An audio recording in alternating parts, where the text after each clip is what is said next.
Stop that. Stop that. Stop that. I hear him chat from the noise. Move too quick, can't stop for the talking. I hear him chat with the walking. Just too sharp with the prize. White girls better tell me I'm awesome, yeah. Hot like fire on the pan. If you wanna touch my please use caution. Cold like 0 degrees. I'm out the cage, gotta let out the beast. Revolutionary, gotta let out the streets. Locked in the cage, I'ma let out the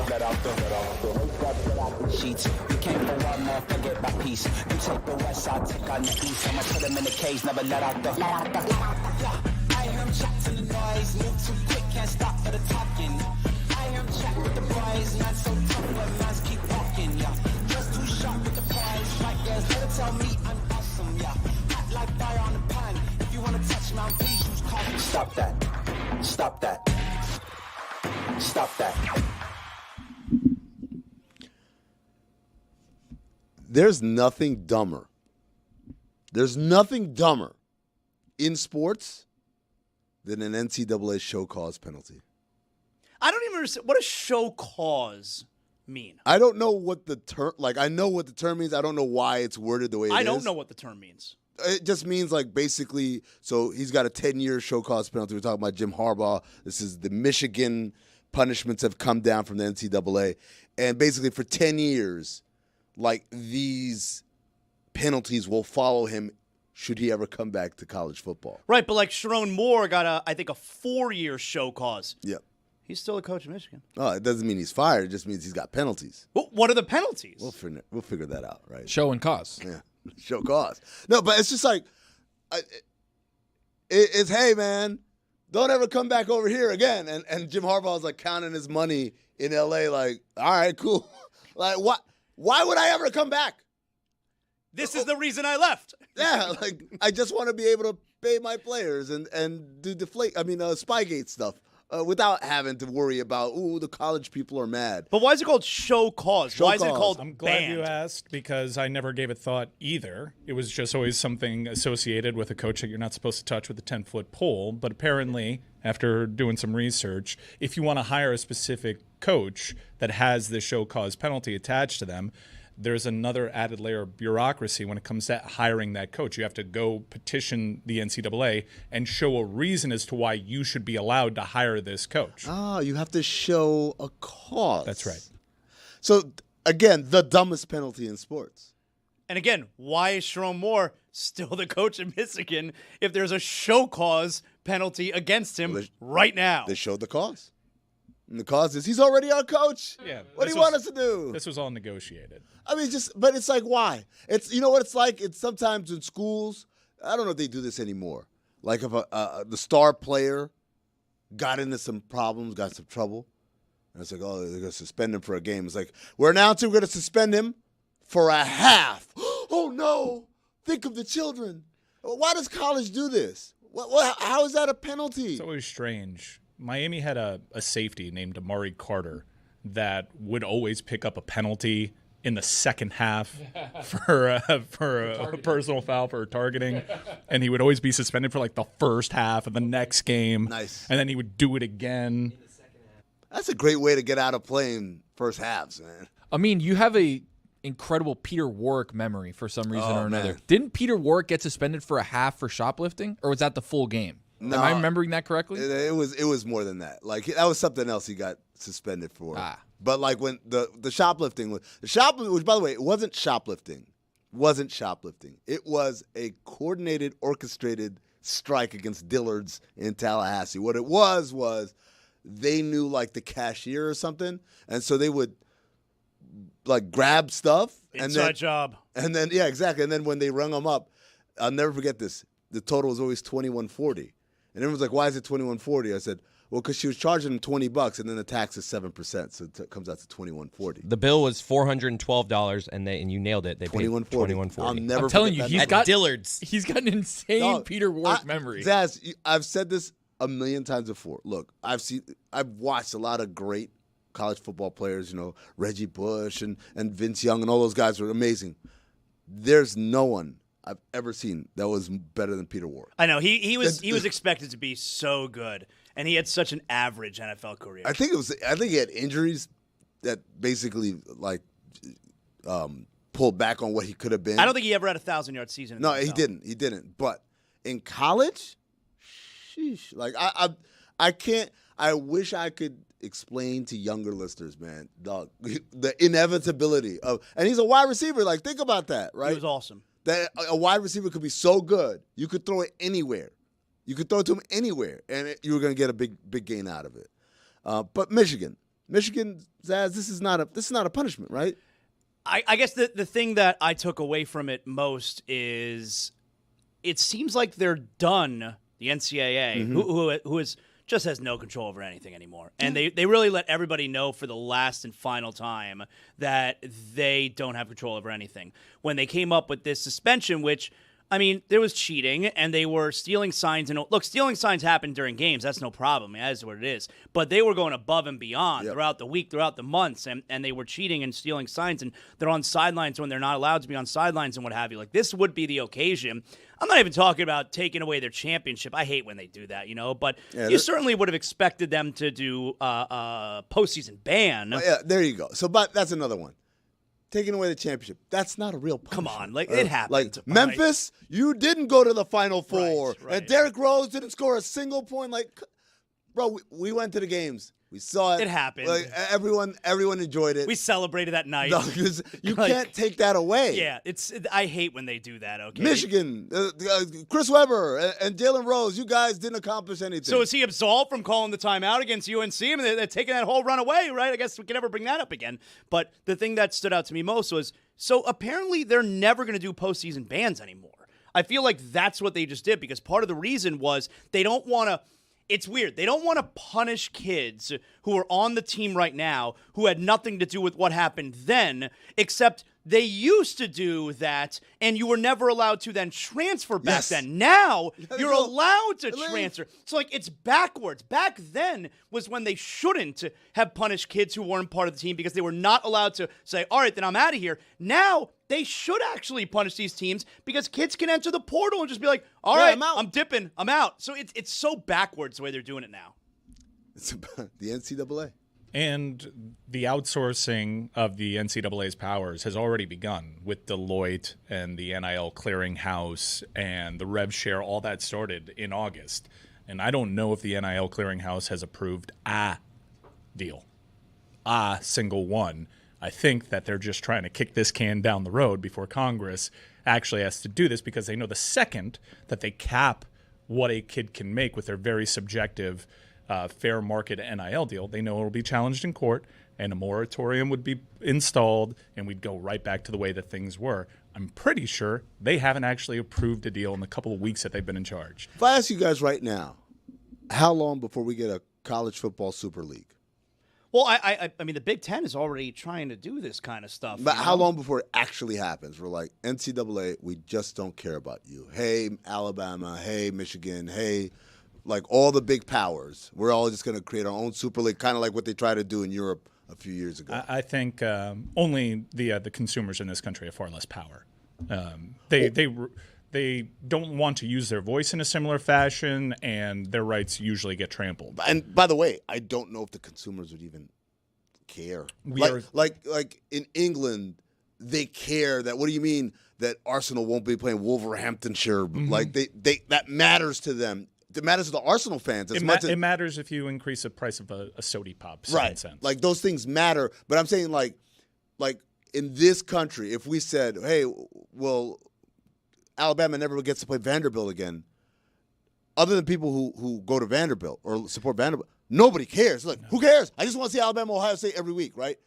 But over there, like they care. The fans of the big clubs care. What do you mean I don't get to play Montpellier anymore? Yeah. Like that really means something to them. For sure. I mean, hundreds of years, and you also have hundreds of years of tradition. You also have screwy situations in which the supporters own parts of certain clubs or the grounds of certain clubs, and clubs can't do things without the permission. Here in America, American consumers have been so beaten down by what capitalism is. Like, okay, what's the fee now? All right, cool. We're adding $47 to a Ticketmaster fee.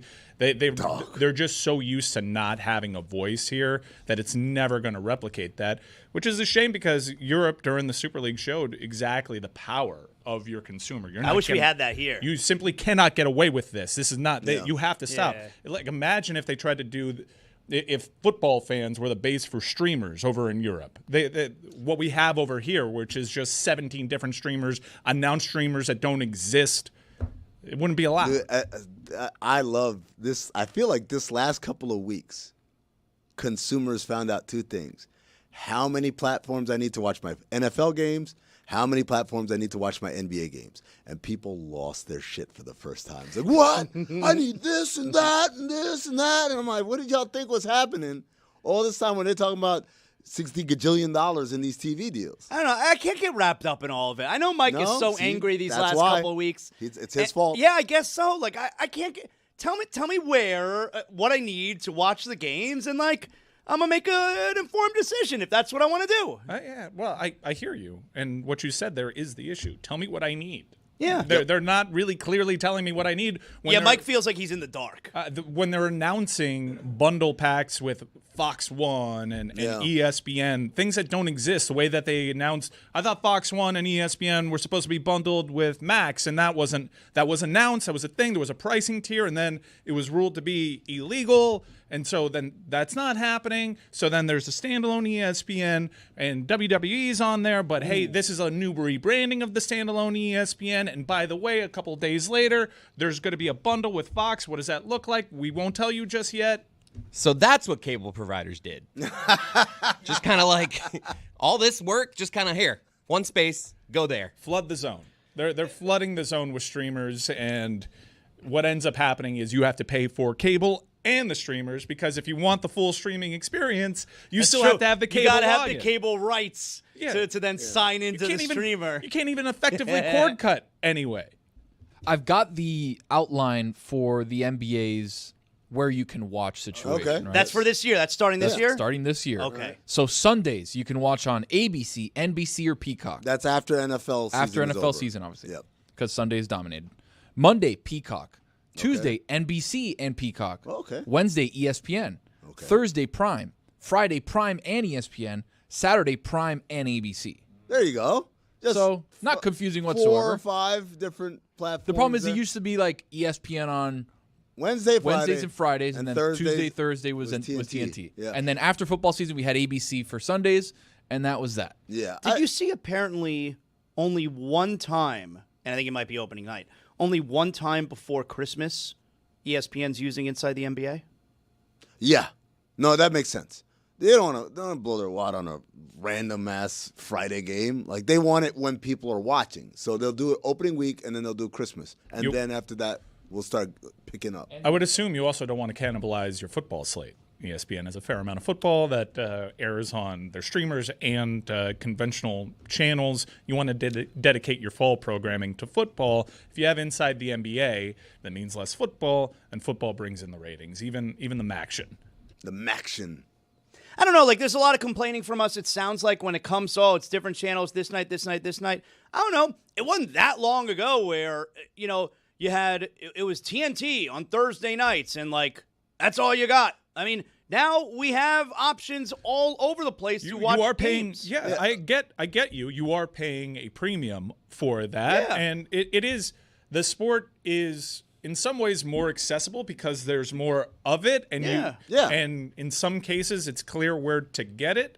But it also comes at a price. To be also honest, and I know now I'm going to sound like Zaz here, but like, I'm already subscribed to Prime. Already have Prime. That's what I'm saying. That's how That's how I saw War of the Worlds. That's how I saw War of the Worlds, and that's how I got socks.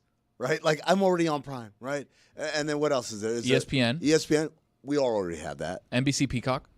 We love it. I have it. We got Hulu. Yeah, I've been had Peacock because of how do I watch the Le Dan Batard Show, Le right? Batard Show. Right? And then what else is there? That's it. Prime, Peacock, and ABC. So it's like, the people are like, and if you're in, I got to get Paramount Plus. I already have it, man. Sounds like people just Landman. want to complain. Maybe Yes. that's it. Yes. But it is like, it adds up though. I had to Chris. get the zone for a month, but then they charged me for a full year. I don't. And most of the stuff is I still have to pay additionally for it because the FIFA Club World Cup was on there. When does UFC switch to Paramount Plus? 26. So Very close. So, yeah, but can't wait. We're right there. Can't wait to put on Lioness and not figure out. Exactly right. Amanda Nunes, where is she? She's back against Kayla Harrison. Oh, my God, biggest fight in the women's division. All right, so really quick, can you substantiate something that I saw online that people were kind of crashing out about? Are there really West Coast games starting at 11 p.m.? I saw that too. I choose not to believe it. Me too. So- I agreed.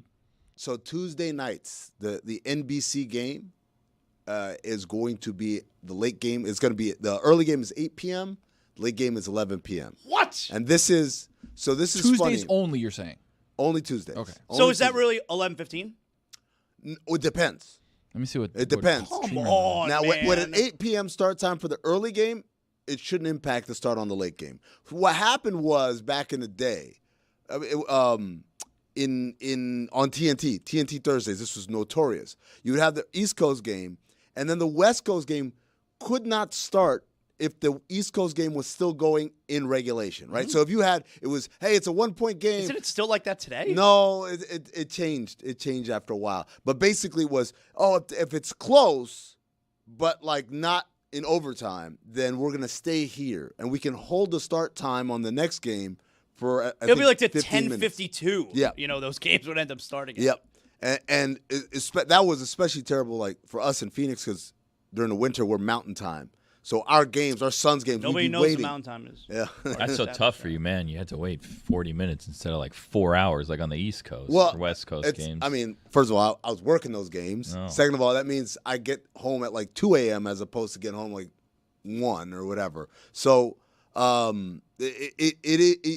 it's a problem. Now I think they're trying to alleviate that problem by giving that 3-hour block for game 1, so that no matter how many overtimes it goes to, it'll never get to the point where we're halting the start of the other game. But now, the interesting 11 thing. PM. Now, here's the thing: the NBA a couple years ago made this whole push of we're not going to get these crazy late starts anymore. So you saw like Miami Heat game start at 7 p.m. and it was like, what? Well, it's because they want to start the West Coast game early. They don't want to wait until 10:30, so they're trying to get a 10 o'clock start. And so we have all this stuff going on in order to keep the East Coast people here. The fact that NBC is the only one that has 11 p.m. games tells me they paid to say, hey, look, this is important for us. All right, you know how Dan obsesses over media coverage? Does he? And always and stand-up comedy? Doesn't he? I kind of feel like that's beginning to happen with streamers and me, and I don't like it. I want to nip it.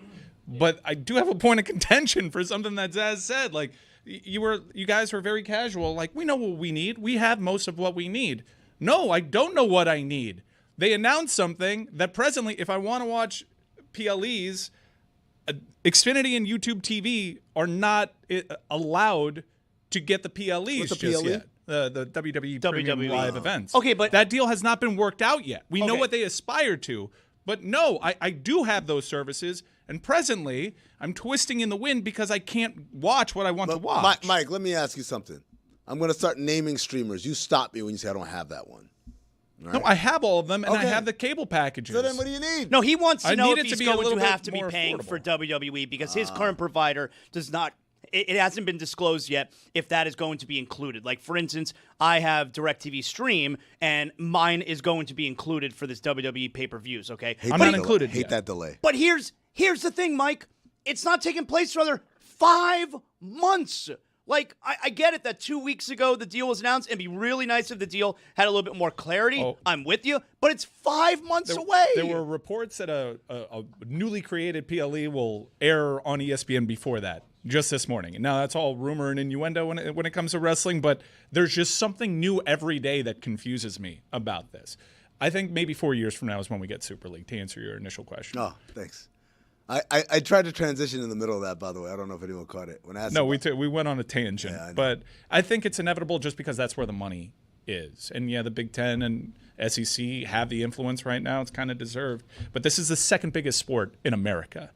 And it just goes against all the free market capitalism ideals of this country, that it's not going to be maximizing and get to a point where I think ultimately the college football playoff will be an employer Right. for a tier that is set for those 40 to 50 programs that are of that level.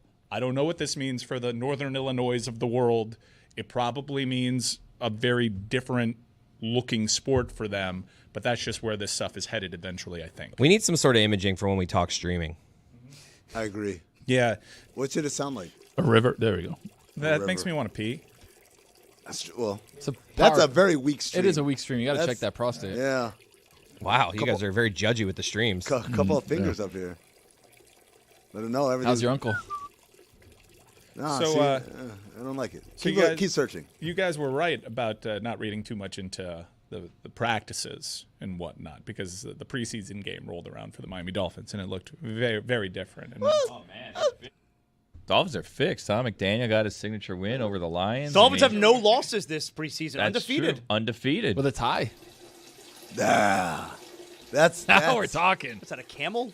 No, that's me at Las Rosas last night. That's a road trip piss.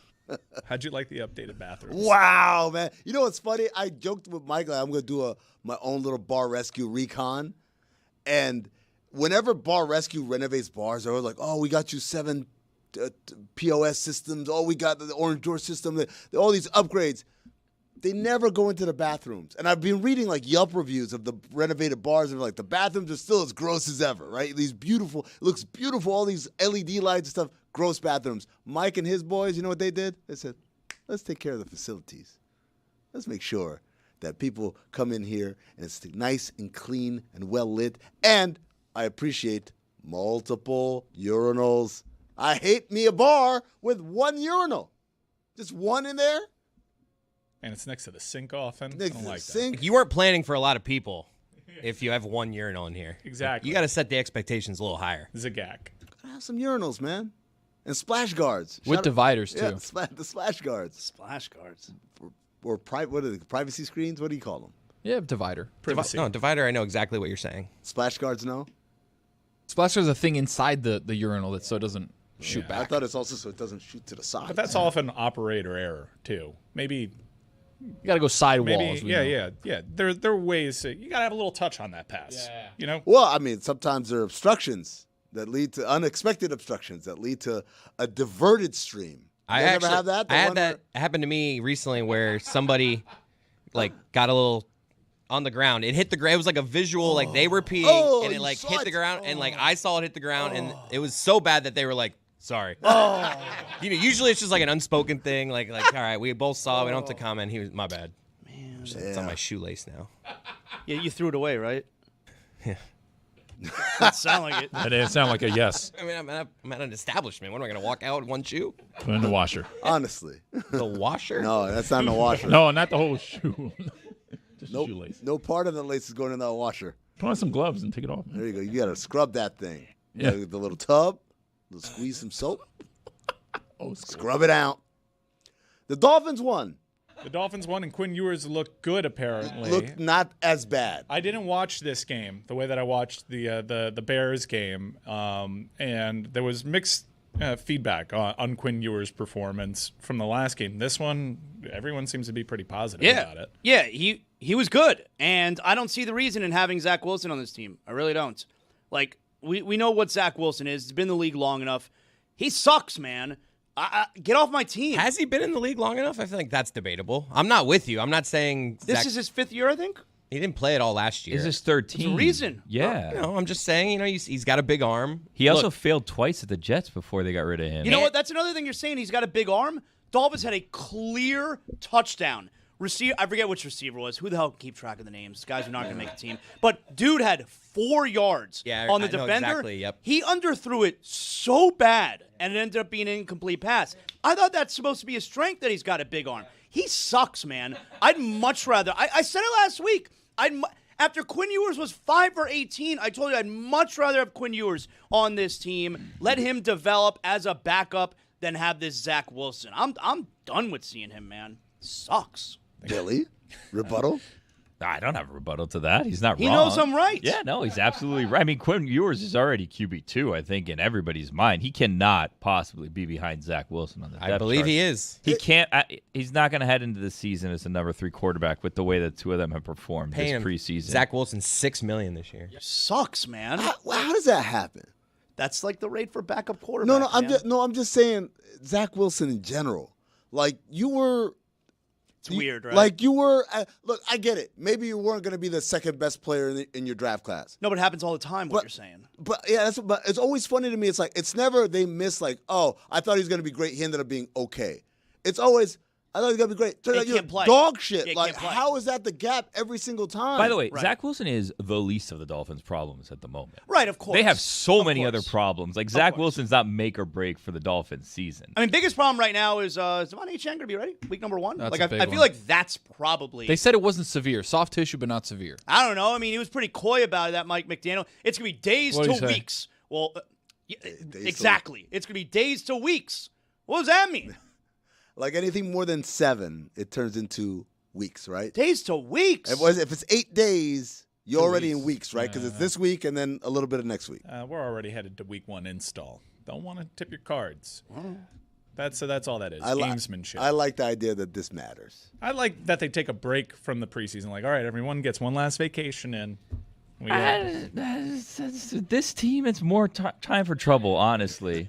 Like, you think that off week is going to be spent productively? Because I have no faith in this team. I think spending that time. Tyreek Hill's just going to stay home and chill. Him and Tua, it seems like they just met each other a week ago. It's crazy. I We're getting to know each other still. It's been 5 years. What are we doing? Yeah, right. Tyreek Hill told us he finally is starting to understand the offense. Okay. On the team 4th year. Is that just him trying to say things that he thinks fans will like?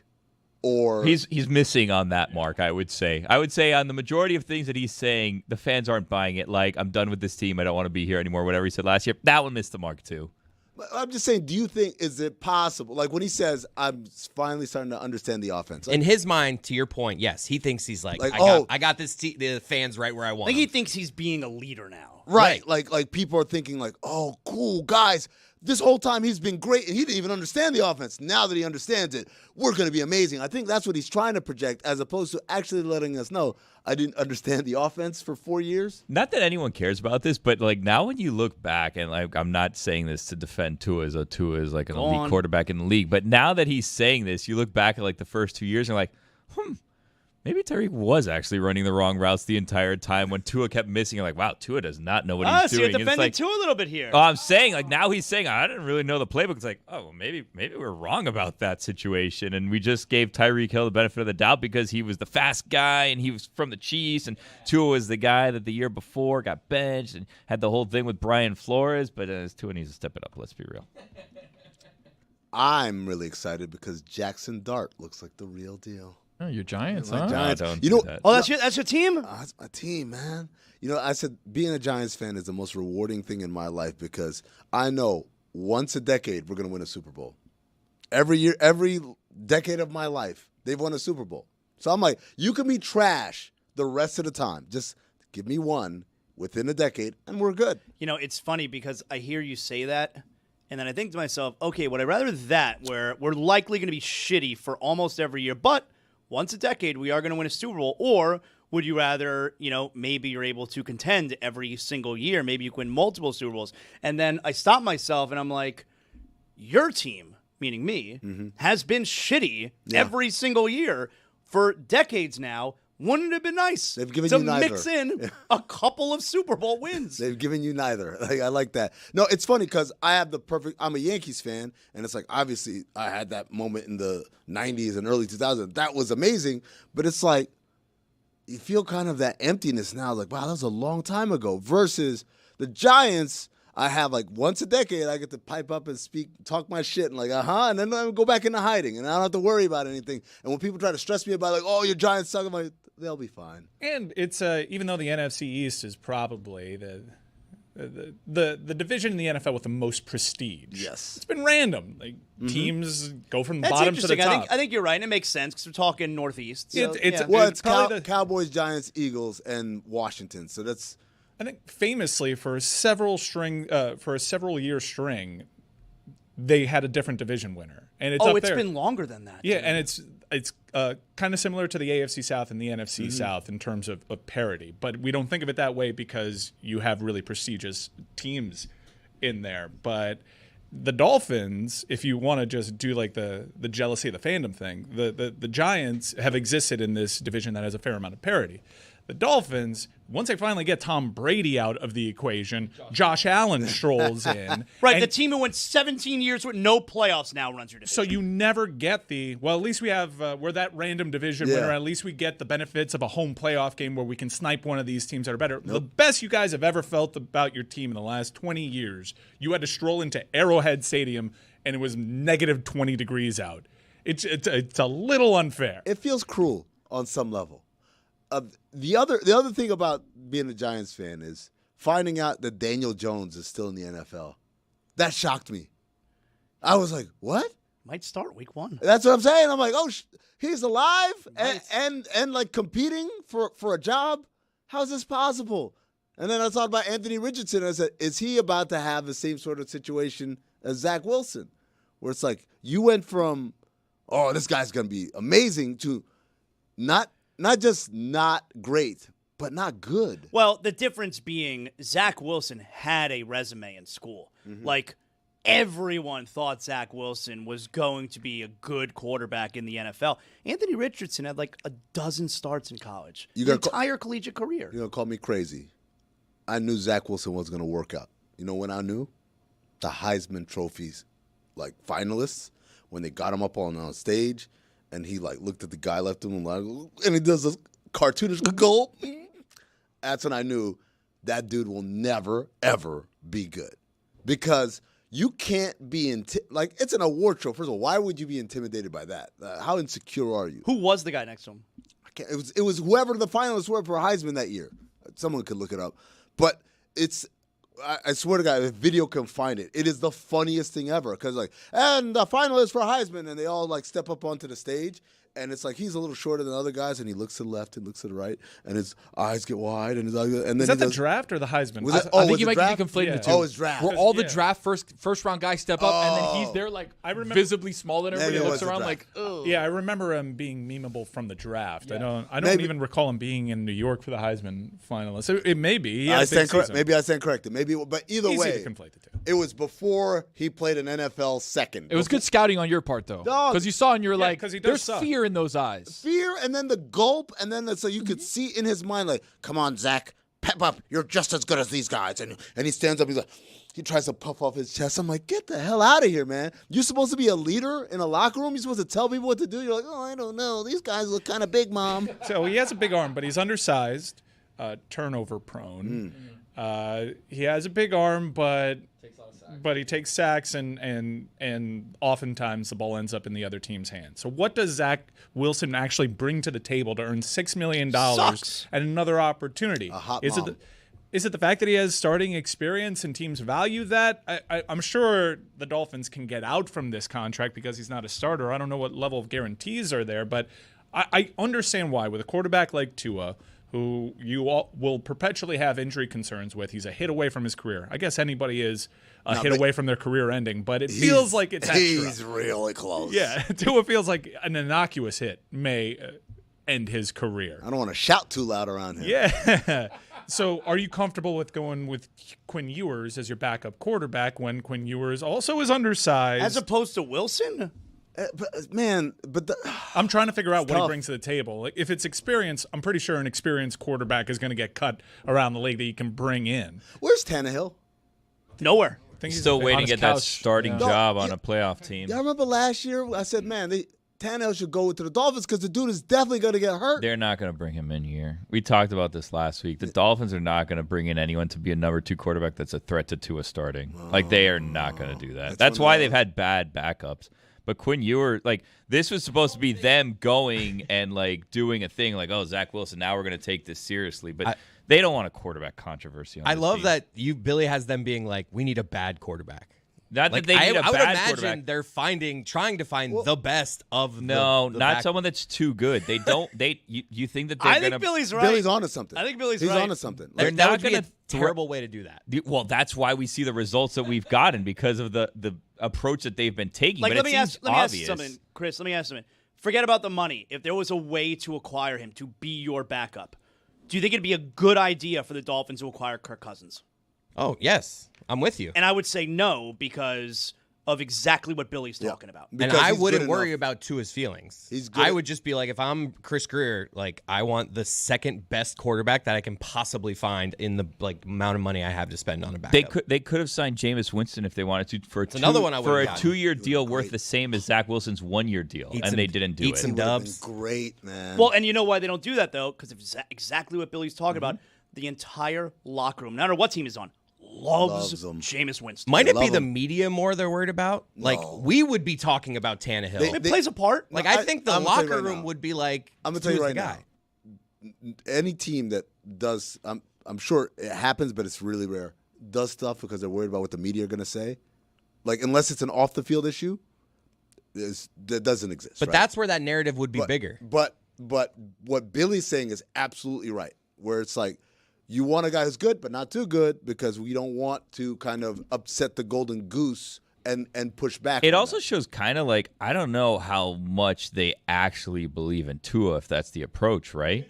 Because if they actually believed in Tua, they're like, well, we're never going to have to get to this, so Right. it doesn't matter. We'll have someone, but it doesn't matter. But with Tua, an injury is definitely a possibility at some point in the season, and if your backup is better than Tua, then what do you do when you just gave him $50 million a year?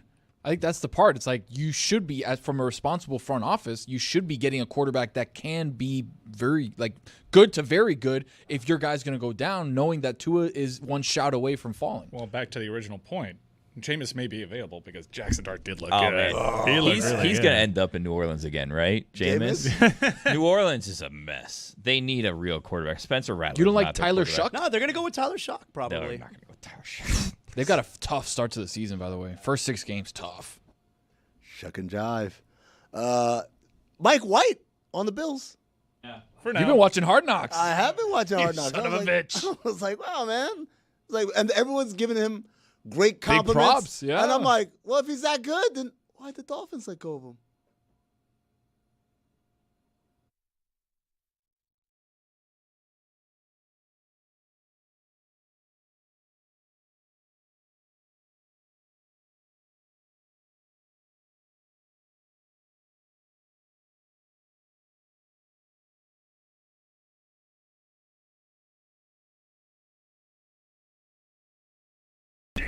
Says goodbye, sweet Clevelander. I should tell the audience that we've got a bit of an emotional week, I would say, here this week as we are leaving this studio. It's been an eventful 2 years where the show has struggled and groaned under the weight of trying to build a business. And we're going to move into new studios. Everything is moving after, I think it's close to 10 years here. And we're going to remember some of the things from the Clevelander because as expensive as the property value has gotten around here, the neighborhood has really deteriorated. There has been So is my health. there has been a lot of But that's your fault. shootings here recently and assassinations, plural.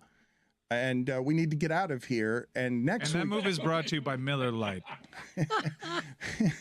96 calories and 3.2 carbs per 12 ounces.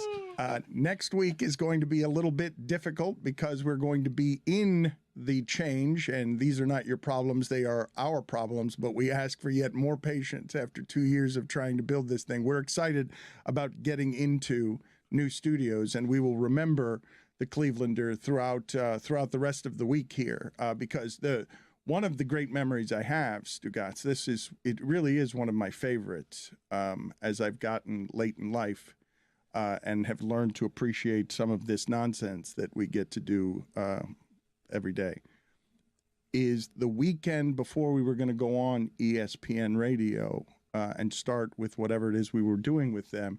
They were going to make this studio look like all the other studios, which is just blue paneling behind us that would be nondescript. And my brother and I spent the entire weekend here putting all of this stuff up. And the reason that it's one of my favorite memories is because I remember the screaming phone calls on Monday when no one had been informed that that's what we would look like, and they didn't want us to look like that. Or no one had given them a heads up, I should say. It's not that they didn't want us to look like that. It's that they were going for homogenized at the beginning, and we put up all these tiles that we're at some point here going to just auction off because they've been here for 10 years representing us as we make a move to become a bigger business. We've got, Mike, do you know how many employees we have now? I don't know how many employees we have now. I walked into to today's pre-production meeting, and I was a little stunned at how many people were in that room, considering it's just jarring seeing how we've started. And there was a lot of people here when we were doing HQ. It was even tighter back then in many respects because we had the equipment. But I think the stark contrast is from the pandemic days when ESPN would only allow you and me in these studios and people were zooming in. So maybe I'll have fonder memories when we get out of here, and I'll look back on some of the stuff that we did here and created here fondly, but I cannot wait to get out of this godforsaken building, thanks to Miller Lite. Yeah. Just 3.2 carbs per 12 ounces. Winner of 3 World Beer Cups. They don't just give those things away. You have said that this place is haunted. You have come in hot from L.A. talking way too much about sponsorships and deals. We are moving. This is a growing business, and part that you left out was the answer to my question. How many employees do we have? I don't know. A lot. Yeah, I don't know. Because there's a difference between full-time employees and part-time employees, but in terms of like people that are here, it seems like 87. It's not here, but it's not just here, but it's a lot of people. It's much, much more than what's on air as we try to get up a video. You would think the show would be a lot better. You really would.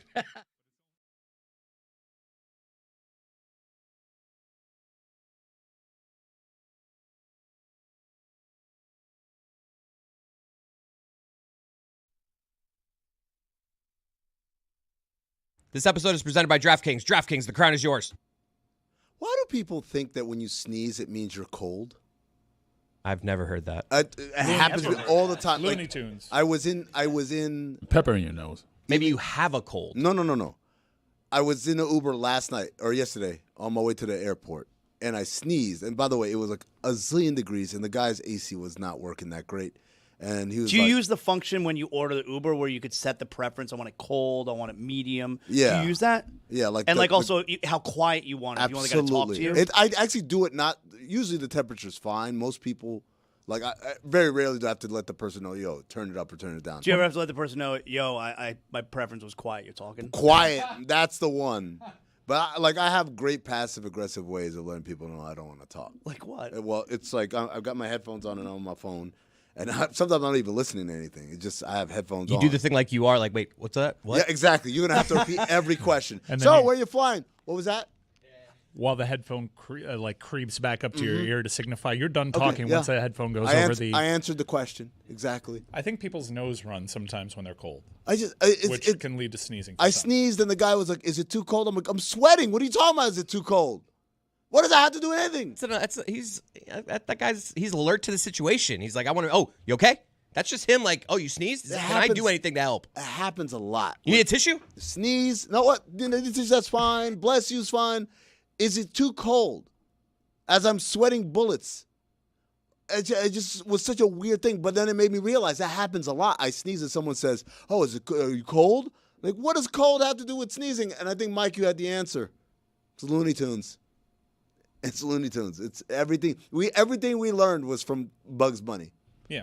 And that's it, right? They set up tropes. So they established tropes that stayed with a generation for the remainder of its lives. Mike, what happens if I shoot you in the face? Well, sometimes if I shoot you in the face, what happens? Well, sometimes the bullet doesn't come out. There's a flag that says bang. Bang. Yeah. I wouldn't go with the Looney Tunes defense on things like that. Like, I just crashed into someone with a car, but Wile E. Coyote got right back up, so it's okay. Like, I wouldn't live my life by Looney Tunes rules. I mean, Daffy Duck's bill went backwards. Yeah, the bill goes backwards. Or if I crash into a guy with a car, his mouth becomes an accordion.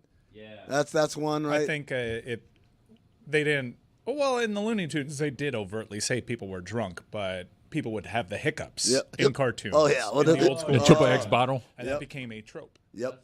I think we can thank Dumbo for that one, too. If I run off a cliff, Like I'll fall immediately, right? No, you don't fall immediately. You stay in the air, suspended for a little bit. And then the whistle. What as you going down? What if I never notice that I've run off the cliff? You can't. If you never notice, then you're fine. You're fine. You can't give it the power of noticing because once you do notice, you're gonna. Yeah, just keep on running. And Roy, you pointed out the other part, which is I have to pull out a sign first to let everyone know. Like, Yep.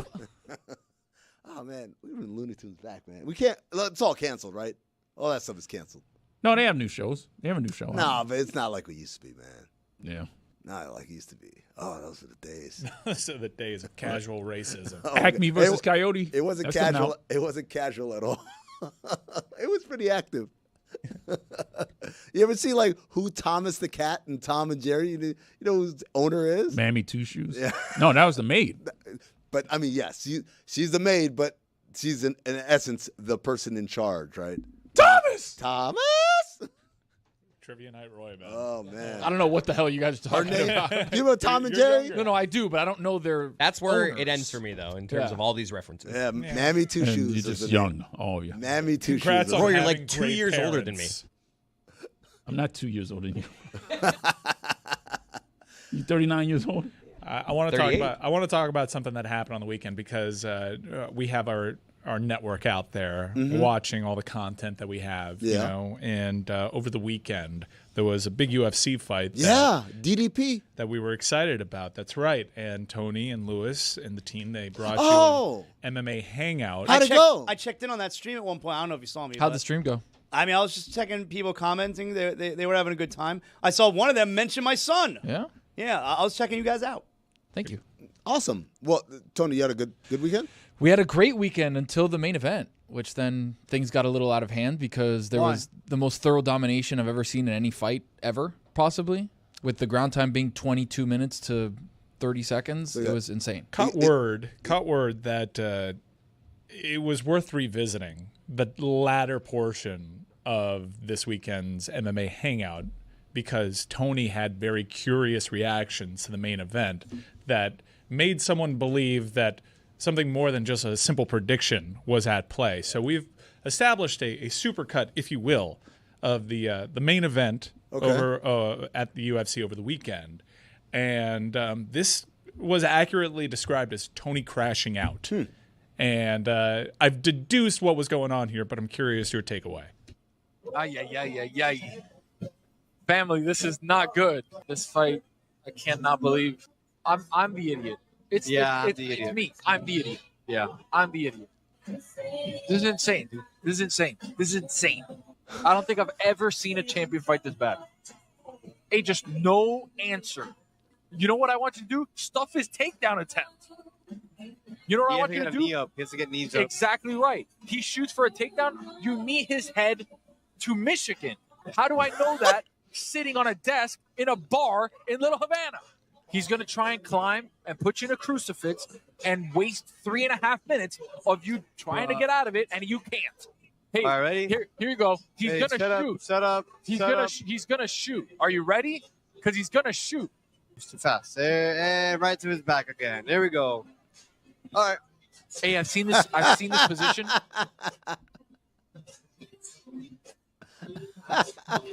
for 17 minutes. There's no way that people are happy. Damn, dude. Gets up, gets back down. So guess what? He's gonna go for the crucifix again. Oh, guess what?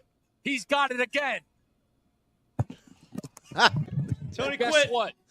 He's gonna get the knee in and get the crucifix again. Guess what, DDP? You crossing your legs like Lewis doesn't do anything. Doesn't do anything. That's what I was doing. That's not offensive. Christ almighty. And I love this song.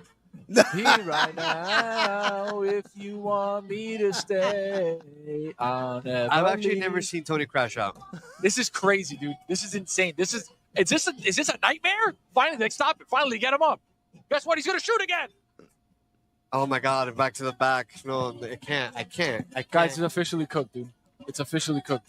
I don't ever want to see DDP fight Hamzat again. I never want to see it. I'm done. Have you eaten your food already? Yes, I already ate my food. All right, 5, 4, 3, 2, 1. Hurry up. Let's go. Just get the 5th round over with, dude. He's got 0 shot. It's over. He should throw in the towel. Yeah, this is probably the worst championship fight I've ever seen. Throw in the towel. It's over. You cannot fight this guy. You cannot beat him. You cannot get off the ground. And I'm going to throw my headphones through the camera. This is insane, dude. Don't hype up the crowd. Don't hype up the crowd, DDP. It's over. No, high head kick, too. Just get knocked out. You better start throwing hard. And guess what? Here, if he gets that leg over, here's the crucifix, and there goes 4 minutes and 21 seconds. If you don't got it now, buddy, there's and he's in a Kimura, too, and he's going to submit you. The worst night of my life. Thanks, Mark. He's got no juice left, dude. He's exhausted. He's fought 25 minutes of nothing. It doesn't matter. Nobody get excited. Nobody get excited. Can you submit his ass? Oh, yeah, that's all he has. Oh, son of a bitch. Turn off the stream. I'm done. Turn off the stream. The last hope. It's the hope that kills you. It's the hope that killed me is that DDP starts working to maybe try and get a submission. And I'm like, oh my God, could he get a buzzer beater submission here on Hamzat? I'm waiting. No, he slipped out of it. Okay, there we go. So, Tony, how much? Enough. Oh, you bet on that. Enough. Oh, I hadn't gathered. Our friends at DraftKings Sportsbook, we were looking at the champion with plus juice. Okay, I'm like, man, we're looking good here. And then Hamzat's like, you know what? I'm just going to wrestle him for 25 minutes and not let him breathe. And instead, it was 3 10-8 rounds, right? Yeah. It was 5 10-8 rounds, as is what it was. It was 11 10-8 rounds. It was the rest of his life, DDP cannot fight Hamzat Chimaev. It's over. So Is this a nightmare? So I heard that I heard that this was the main event. You know that I mean this is the way the main event went. So I asked my son the next morning because he went out with a bunch of friends and they ordered the fights and they watched because my son loves the Arab fighters. And so I asked him on Sun's like, hey, did you enjoy the main event? He goes, yeah. I said, oh, because I thought a lot of people didn't like it because there was a lot of wrestling going on. He goes, those are casuals. They don't know what they're talking about. Wow. Correct. I enjoyed that very much. Correct. The issue is You're a when casual. you've got a lot of money on the line, Yeah. that kind of skews the way that you want things to happen. Like, yeah, if I didn't really have any action on anything, I've been like, yeah, okay, you go with your game plan, right? It's just like in football. Hey, they've got a really bad run defense. You know what we're going to do? We're going to run the ball 67 times, and you're going to have to stop us, and you can't. But when you got a good amount of money on the line and you think that something's going to happen and then the complete opposite happens for 25 minutes, it's very difficult to try and keep your blood pressure down. Yes, I already ate my food. What? Why were you so confident that DDP would win? I don't think he was confident. It's just he was getting plus money with the champion. Plus money with the champion, and DDP has fought a bunch of killers and has made everybody look stupid. So it's like, all right, we've got Hamzat, who's coming off of a really good win against Robert Whittaker, who DDP also ran through. So you've got those two equals. And you're like, all right, they kind of both took care of business against Whittaker. And then Hamzat has had some trouble. He had some trouble against Kamaru Usman, who came off the couch, fought at 185. Like, there was a couple things I was like, you know what? Maybe he's not ready to fight a 5-round fight, championship, deep waters, with a proven killer. And then he does that and absolutely demolishes him for 5 rounds. In a bar in Little Havana. Got to stuff the takedown. I mean, you know he's going to take you down. It's really simple. That was my favorite part. Tony just being like, oh, you got to do this. Just do this. What are you doing? Stuff the takedown. He wants to take you down. You stuff it. You know how you stuff it? Like this. Do you think someone said to Duplessis after the fight, like, why don't you stuff the takedown? I'm sure the corner was yelling, stuff the takedown. Christ almighty. They do post-game presses, right? Post-fight presses? Yeah, of course. Yeah, you got to ask that question. Did you see one of the fighting nerds, Carlos Prates, after spinning back up? And the thing is, we had such a good night, right? We had 2 spinning back elbow finishes, one after another. One a buzzer beater. Carlos Prates knocks out Jeff Neal, hands of steel. Knocks him out with a spinning elbow. And then Aaron Pico's debut off of Bellator comes in. Lerone Murphy from Manchester hits him with a vicious spinning elbow again right after. So we're those 2 on the co-main event and the fight before, and then we get that. Just an absolute turd for me, personally, in the main event. Well, you gave us a lifetime of entertainment. It's though. just that's the best part about this shit, man. Why is it so entertaining? No, son of a... Why is it so fun? Yes, I already ate my food. Why is it like filling me with joy Thanks, Mark.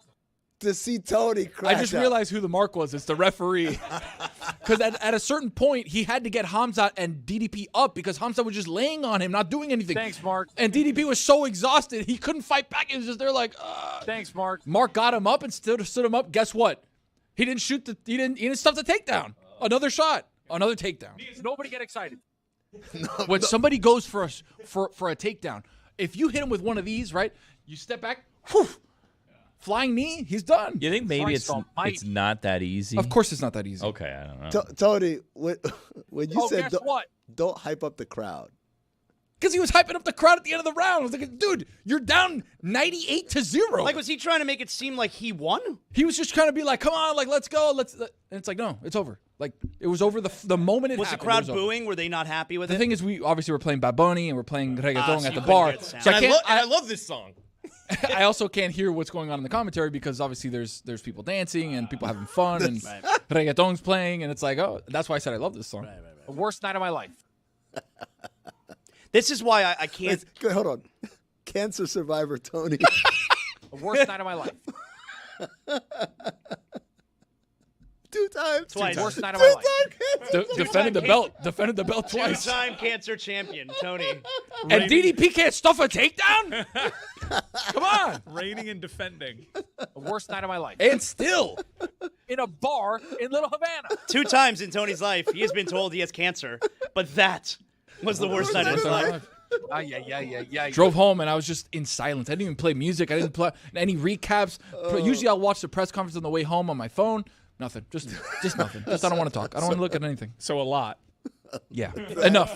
It was enough. Question. I had to tell Jenny, and she was like, so you felt that good about him, right? I was like, It's over. When you get this price. it's like plus juice with the champ, babe. I mean, come on, it makes sense. Transitive property with Whitaker. She's like, Hamzat is like a killer, though. And I was like, yeah, well, you know, he was minus 240 on DraftKings. Thanks, Mark. Is anybody watching the new Alien show on Hulu? Oh, I've been trying to get to it. I'm going to. But I have not started it yet. I tried starting. I fell asleep. Like 5 minutes into them arguing on the ship. A little boring. My experience with it was I was just answering questions the entire time because they're trying to really lean into the lore. I haven't seen episode 2. I think the problem is I haven't been motivated enough to see episode 2. I heard 2 is way better than 1. Alien Bert! But I'm telling you, when 1 started with, all right, so there's 3 types of people. There's the cyber. I'm like, what the hell are you talking about? Like, set a scene. We have a synthetic now. I'm like, I don't get it. Do I have to go back and watch Alien and Aliens all over again? He has questions too. Maybe your wife was not that off. Mike. No, I think that you don't have to because this takes place 2 years before they send Ripley. You shouldn't have to. So this is a prequel. Yes, This is. Alien Bert! But it's after Prometheus and Alien Covenant. So should I have to watch Prometheus then? I think you have to watch Ice Age because that's canon apparently too. Is it? Yeah. With the squirrel and the Ice Age is canon. Dennis Leary. Uncle Ray. Uncle Ray. Oh, that's right. It's your boy. I want to reward the ambition. I want to see more Alien content. So I'm gonna really try to hunker down here and watch episode 2. I'm gonna I last night I had the decision. Do I sit down and all right? I'm awake. I'm feeling energetic. I'm not sleepy like I was last week or whatever. Do I watch this or do I go to Las Rosas and you know who won? This is Amin Al Hassan, an expert when it comes to bars. He's been to every bar. So it's like he's on one of the biggest shows in Miami. One click of a button and it goes out to millions of followers on social media. That is verbatim for when Big Cat was on Bar Rescue. That is exactly how it went. These guys know. And then, He's a tastemaker. Yeah, he's a tastemaker. He's a tastemaker with influence. How long was he sitting waiting for a drink? And you didn't even acknowledge him. You're losing $6,000 a week. Oh my God. Plastic cups. All right, that's it. I'm going. You know what? I shouldn't even say this. This has been a secret. I've been sitting on this for a while. Count the Dings is launching a Bar Rescue podcast. What? Yeah, man. Classic rewatches. We're heavy in the R&D stage right now. We've been doing dry runs, and it'll be launching in a matter of weeks, folks. You and Maze? Maze doesn't want anything to do with it. Still Huh? has never seen an episode of Bar Rescue. He's in a Bar Rescue chat and has never seen a single episode. He hasn't had the privilege and the thrill of busting open the books. Oh my God! And making the call for help to Bar Rescue. Right. We got you a brand new POS system. Oh, $40,000. Two-touch POS system. We got one here, and one for the servers over here. We got you 3 Speedwells. How about an Orange Door music entertainment system? Over 40,000 songs loaded. Like that? Remember the bartender numbers from the other day? We got you a subscription to Bartender. Now you'll always know how much money you're spending and wasting on drinks. And not to stop there, your training doesn't end. I got you a lifetime subscription to Taffer Virtual Training, TVT. Oh, my God. I can't wait to do all this jargon, bar rescue. You know what the goal is? The whole goal for our podcast. I've already told it to my co-hosts, which we'll be revealing soon. The goal is that one day we are the recon team on Bar Rescue. Wow. These guys have the #1 Bar Rescue podcast. They look like normal guys, but when they walk in, they know exactly what they're looking for. And you know what I got to order when I get to the bar? An old-fashioned. Got it, because it's always, you can't just get a cold drink. No, it's got to be, let me get, man, I watched the episode the other day, dude ordered a White Russian. I'm like, son of a you know this bar is failing. Why would you order a White Russian from these people, man? This lady poured like a gallon of heavy cream into this drink. A little bit of Kahlua, a little bit of vodka. Oh. So it's all milk. It was, yeah. It was a lactose intolerance nightmare. I hope you didn't ask for a menu at Las Rosas. I thought about it, man. I said, "Do you guys have a cocktail menu?" The menu's on display. They just point up. This is what we have. But if a secret agent on behalf of John Taffer was there, he'd be like, "Whoa, yeah, no, yeah." It's like, oh, dismiss me and just point it up. That's the menu. Come on. Yeah, ended up getting living the high life. Should have gotten Miller Lite, but I like high life. Proud Miller Bar. Yeah, there you go. Attaboy. It's always Miller. Zaz, you ever seen Bar Rescue? I love Bar Rescue. Okay, just being very quiet. I'm learning here. Are you interested in co-hosting a podcast? Are you the co-host? I mean, I don't want to give anything away, but I will tell you, I love Bar Rescue. Well, you know, Taffer invented NFL Red Zone. I know the NFL Sunday Ticket. Yeah, Sunday Ticket. It was him. He invented it. Invented it, Can you imagine? and the like, butt funnel. Put them all together and then sell it. I like the term invented has a lot of leeway, doesn't it? A lot of latitude. He invented people wanting to watch every NFL game. Yeah. I just like the idea of like him sitting back in the background. You know what would be great? You know what you guys should do? You should sell like a subscription so that everybody can watch every game all the time. And he's making paper airplanes and just throwing them. Oftentimes people conceptualize. It's the inventing that you can always push back on. It's not your invention. Copyright. If you, there it is. Whoa. That's a move. Mine now. Taffer. Now you own Sunday Ticket. Mm-hmm. You know what else I own? Copyright. That little trick he does with the beer where he spins the thing around. He's like, this is what it's doing inside your stomach. I still don't understand it. Me neither. I can explain it to you. Can you? That when you pour a beer poorly, like with a big head, when you're pouring it in, that the gases in there are exploding, and that's why what fills you up in your stomach is being released in the cup. So you get a big head, but it actually ends up being a better experience for your stomach. Whereas if you pour it properly, where no head ever, and there's just zero head on the beer, then you drink that then explosion all the gases are happens inside in your you. stomach, and it fills you up more. So you can drink more beers without feeling full if you pour it terribly and get a big head. He says that, but I don't know that I believe that. No, I'm not saying that is how it's. Not you. I'm saying Taffer, because like Taffer does that. But like, okay, let's say I have a Coca-Cola, right, and I shake it, and you get all that foam or whatever, right, and then like it explodes. If I close it and I shake it again, you get just as much the next time, except for the one that came out. So like, if it has all that foam inside my glass, and then I pour it into my mouth, what's to say it's not doing that inside of my stomach again? Because you release the gases. I don't know how this works for soda, but I do know how it works two for different, beer. It can't be double gas, which is why right? you got to push the double people gas. to the draft beer, because you could sell more. Yeah. Juju, put it on the poll. Can you have double gas? Can you have double gas? So you shake it once. Is there more left in the tank? The gas is out, right? Doesn't that mean the gas is out? No? Is it also less carbonated? I think soda's different. It has to be. Why is it different? It's bubbles. Nah, it has to be. Bubbles are bubbles. No, bubbles are. Juju, put it on the poll. Are bubbles bubbles?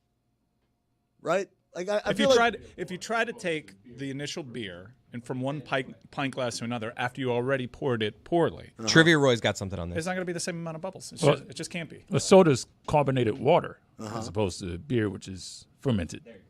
Wow. Oh, there's that sounds right to me. That's not carbonation. He said it. I'm like, do that on air. That sounds right. Say that on air. That sounds right. So there's double bubble there. Love a good fermenting. So you want a big head. You Yes. can put on the poll, big head or no head? I love big head. I mean, it's why you don't drink out a can or the bottle. That's going in the club. I always stop the bartender. If I shake a beer, I don't know if we have Miller Lights here. If I pour it in a glass, I make sure. and I shake it, you're gonna get the foam, right? You don't need to And then shake if I let it settle and I do it again, I'm gonna get foam again. Not the same amount of foam. Let's try this. I think this is a great experiment. I think we should get a can of Miller Lite, go get like a nice pint glass, Mike, and then Taffer does it with like a paper towel, right? Like he stirs it up. I want to see this happen. I don't like first of all, I swear to God, I'm going to sound like an idiot. I'm today years old learning that beer is not carbonated by carbonation. It's carbonated by the fermentation process. I didn't know that. I don't know. I don't think that's stupid. We're all just like believing Roy too. I mean, I don't know. Now, the look on Roy, okay, now the look on Roy's face does not give me confidence. Like when you said it, you seem real confident, and right now you just had this look like, maybe. Zach Wilson at the draft. Yeah. Where are we at, Mike? You got some props for us here? We don't have Miller Lite here, but I was told that on God Bless Football, John Taffer did this on set. He did. So we're going to try to track down that archival footage. Okay, all right. This is when you guys were at the Super Bowl, right? Yeah, this was Vegas. I believe. Super Bowl. I remember being incredibly jealous. That was I was so that they had Taffer. That they had Taffer. Really? Yeah. He was just wandering about. Anyone could have gotten him that day. know, Yeah. He was just there. That was one of the ones I wanted to be there. Anybody could have gotten him. Wouldn't everybody want him? Apparently not. Wow, that's It's one of those Tuesdays, like early in the week, where they have like a table. It's like the welcome committee's like, oh, we have John Taffer on behalf of the city of Las Vegas. Like hell We're yeah. like, okay, like we'll take him. The year before, we had Carrot Top when we were in Arizona. They flew Carrot Top in because he was going to promote the Super Bowl the following year in Las Vegas. Because I don't know if you know this. Apparently, there's a Super Bowl every year. Most people don't know it. You need Carrot Top to come and tell you next year there's going to be another Super Bowl, and it's going to be in Las Vegas. So we said, yeah, we'll take Carrot Top. But every city has like a little table, and they're like, we're going to have these people talk about either this year's city or next year's city on behalf. It's usually like a Monday or Tuesday when it's slow. They're paid to do this? They flew so we were talking to Carrot Top, not to put his business out there. We were talking to Carrot Top. They flew him in on a PJ that morning. He did like interviews for like an hour, and then he had a show at night, and they flew him right back. But he needed to be there for that hour to tell people the Super Bowl was going to Las Vegas the following year. I went to a Stanley Cup final between Vegas and Florida. God, I miss the Panthers. And you know how they do in-arena entertainment? They have trivia questions or whatever, shell game. Mm-hmm. The in-arena host in Vegas asked a gentleman to participate in one of the games and just casually interviewed him. The gentleman was John Taffer. Really? Yeah, and she didn't know. No way. At all. Okay, I'm Googling Everybody in the arena was like pointing. So it was so bad that Like, did she say, what's your name? I'm John. he just casually answered, and the camera moved away, and he was like, that was weird.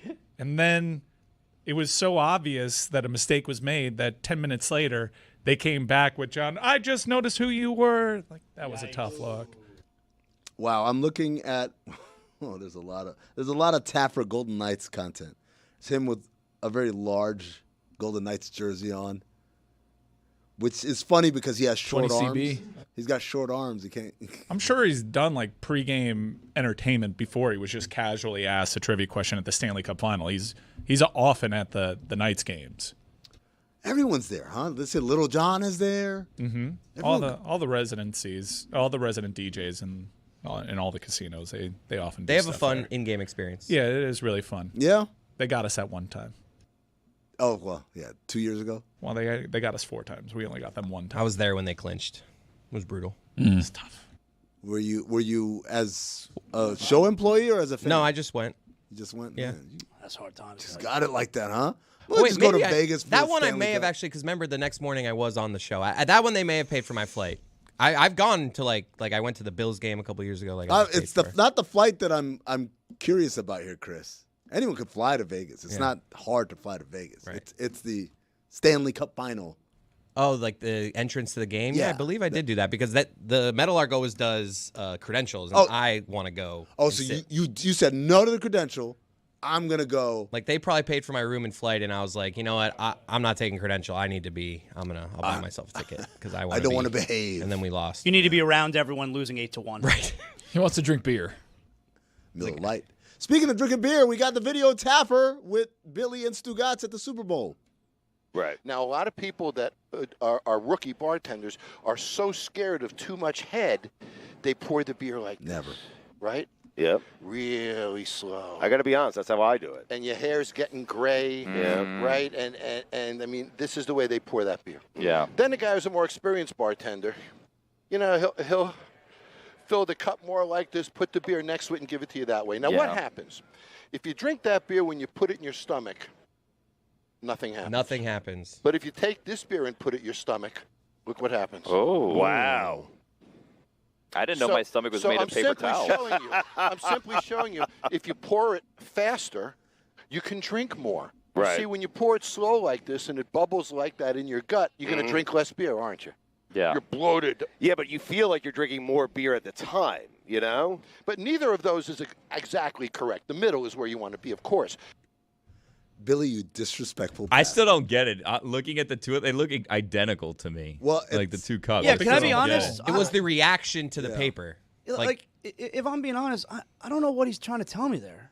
You don't want the beer expanding in your stomach, guys. This is science. But there's less beer expanded in the one that was poured improperly. I'm with Billy, though. Like, it seems like a paper towel is what creates this explosion. Like, what in my stomach is... When it encounters the lining of your stomach, it'll Okay. start doing that. Guys, science.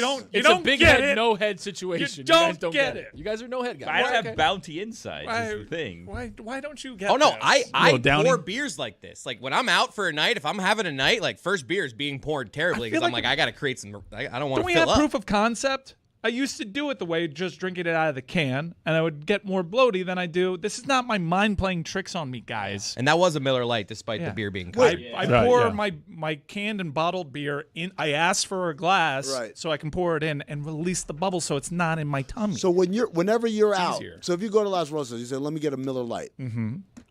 You're gonna ask them to pour it in a glass. That's right. Unless it's just like I only want one beer. Now, because then getting bloaty, I'm not going to get bloaty off of one beer. What happens if they pour it the incorrect way according to Taffer? Well, we have cans, and there's also draft beer. I don't think we have any bottles, but I would ask for a cup and pour it into the cup. You would do yourself. Yeah. You wouldn't tell them to do it. I could tell them, and they would be helpful too. Would they do it the right way? Pour it like a savage is what I would tell them. You can order a beer like a steak. Like, I'll take my beer big head. Really? Yeah. No, I'm kidding. I don't know if you I was about to go. Can I get medium head, please? I always say pour it like a savage and just leave me the can. Give me my beer with some head, please. Give me a Taffer. Give me a lot of head. Give me the Taffer. Get thrown out. Yeah. So more head the better. That's what we're saying? Yeah, because you don't want that happening in That's your how I live. stomach. It's science. More head state. Paper towels, as you know. Kenneth Faried, the manimal. Playing in Puerto Rico, by the way.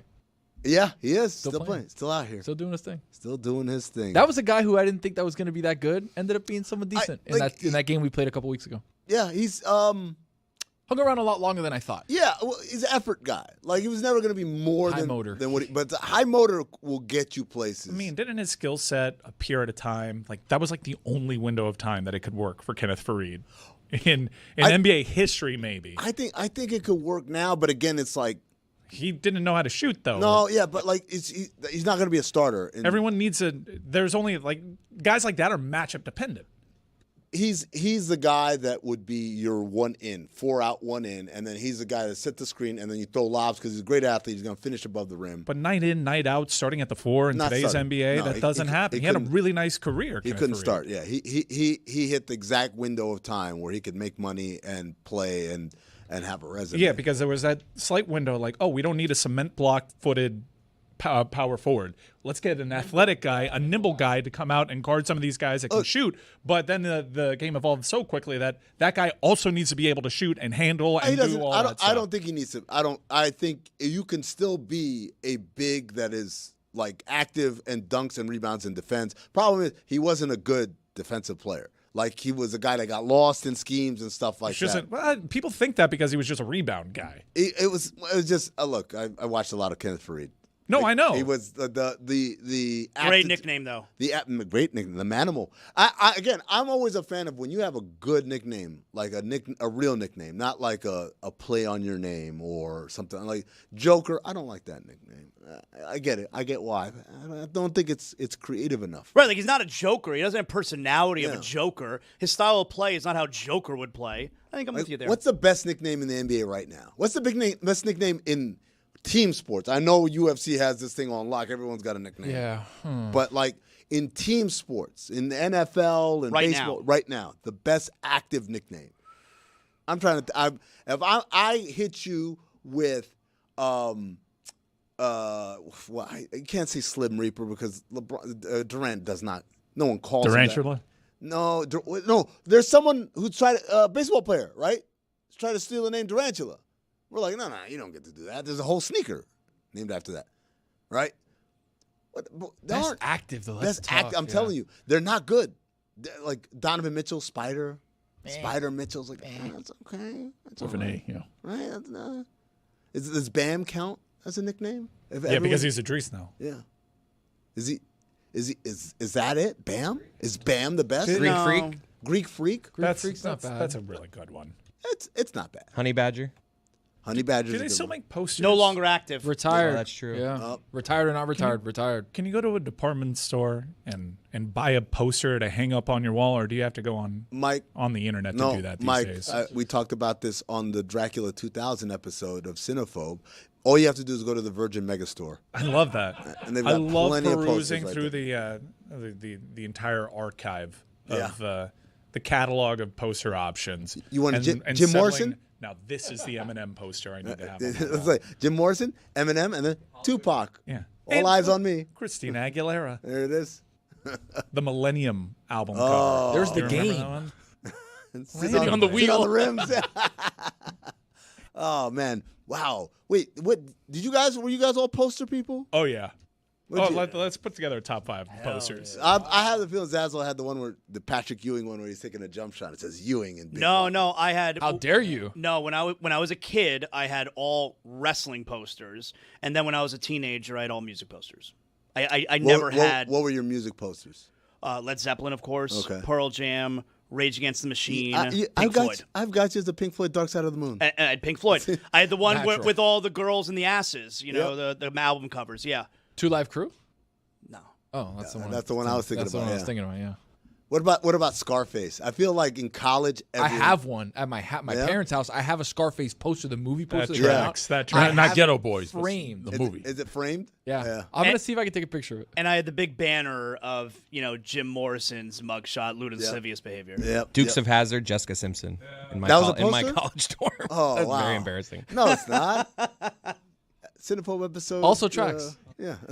I do wonder how my mother felt, because I was living with my mother at the time when I was in high school, and I started putting up the Zeppelin and the Pink Floyd posters. Like, she knew what I was up to, right? You're Smoking weed? Got to put the towel Some- underneath oh, underneath the door. Put the towel Did that there. ever work? I don't know. I didn't get caught. It's been passed down from generation to tried it. generation. Dorms? Everyone in the dorms. I tried it at did that. hotel rooms. Mostly. Wet towel? Just What, a not towel? wet, just no, the towel. not wet, just the towel. No, but wet it gets in there better, and then it stops the actual smell. It seals. Somebody told me, I don't remember who it was. Somebody told me if you take a paper towel roll and then you put a Febreze thing on the other side of it, that the smoke. Oh yeah, I've done that too. Done that too. Wait, what? Where you're like you blow out the smoke that you just inhaled into the little like toilet paper roll with the Febreze, so that the smoke comes out Febreze is smelling. on the other end? Yeah, so it comes out smelling like Febreze. Oh, it just smells like Febreze and stank then, right? Like it's Yeah.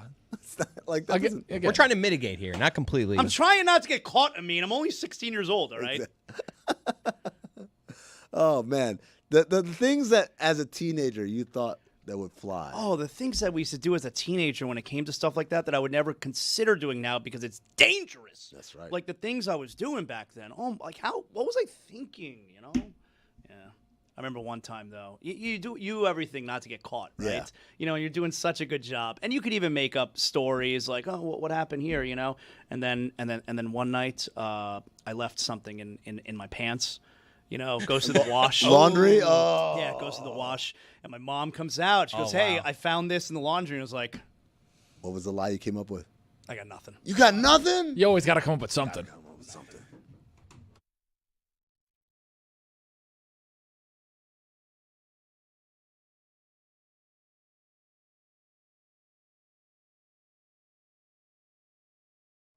is what I've noticed. Again, the deterioration of everybody's health. Yes, that's part of what's hanging over happening. this show. So, do you have a top 5 nostalgic, syrupy memories instead of hauntings? Let's do some top 5 lists to celebrate our time here, 8 to 10 years, so Stugotz can be nostalgic.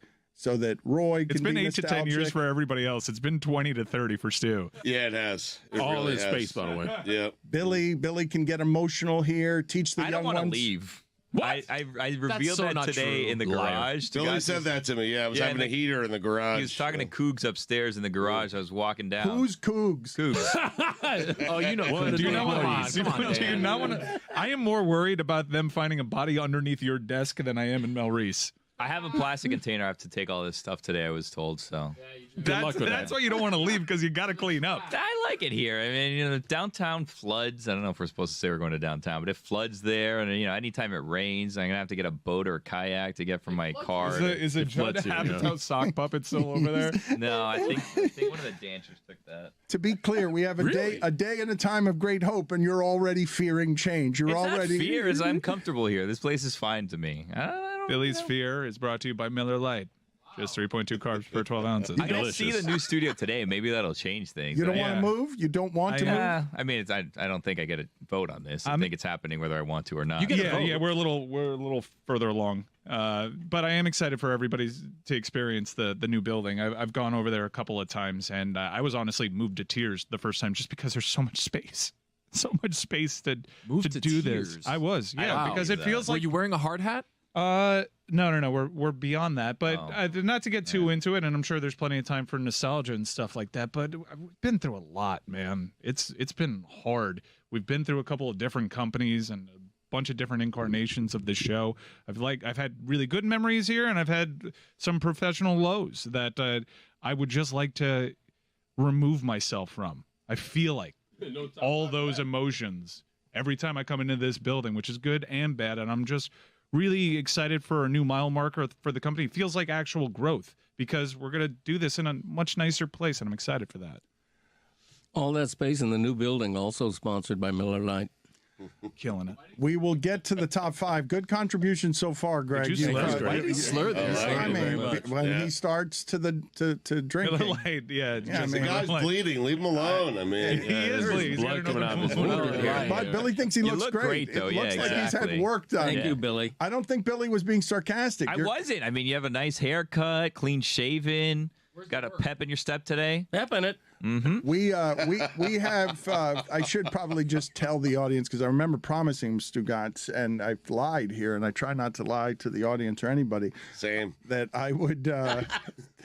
What happened? That I would show the audience like what the last 2 years have been like while we were doing it. We've just had to conceal some of it because it's been hard and messy, and you've probably felt it in the strain of the show. The show had to change and be different, and like we thought a lot of people were going to jump with us, and Amin came, and it was Amin, and then we looked, and it was still Amin, and it's Amin.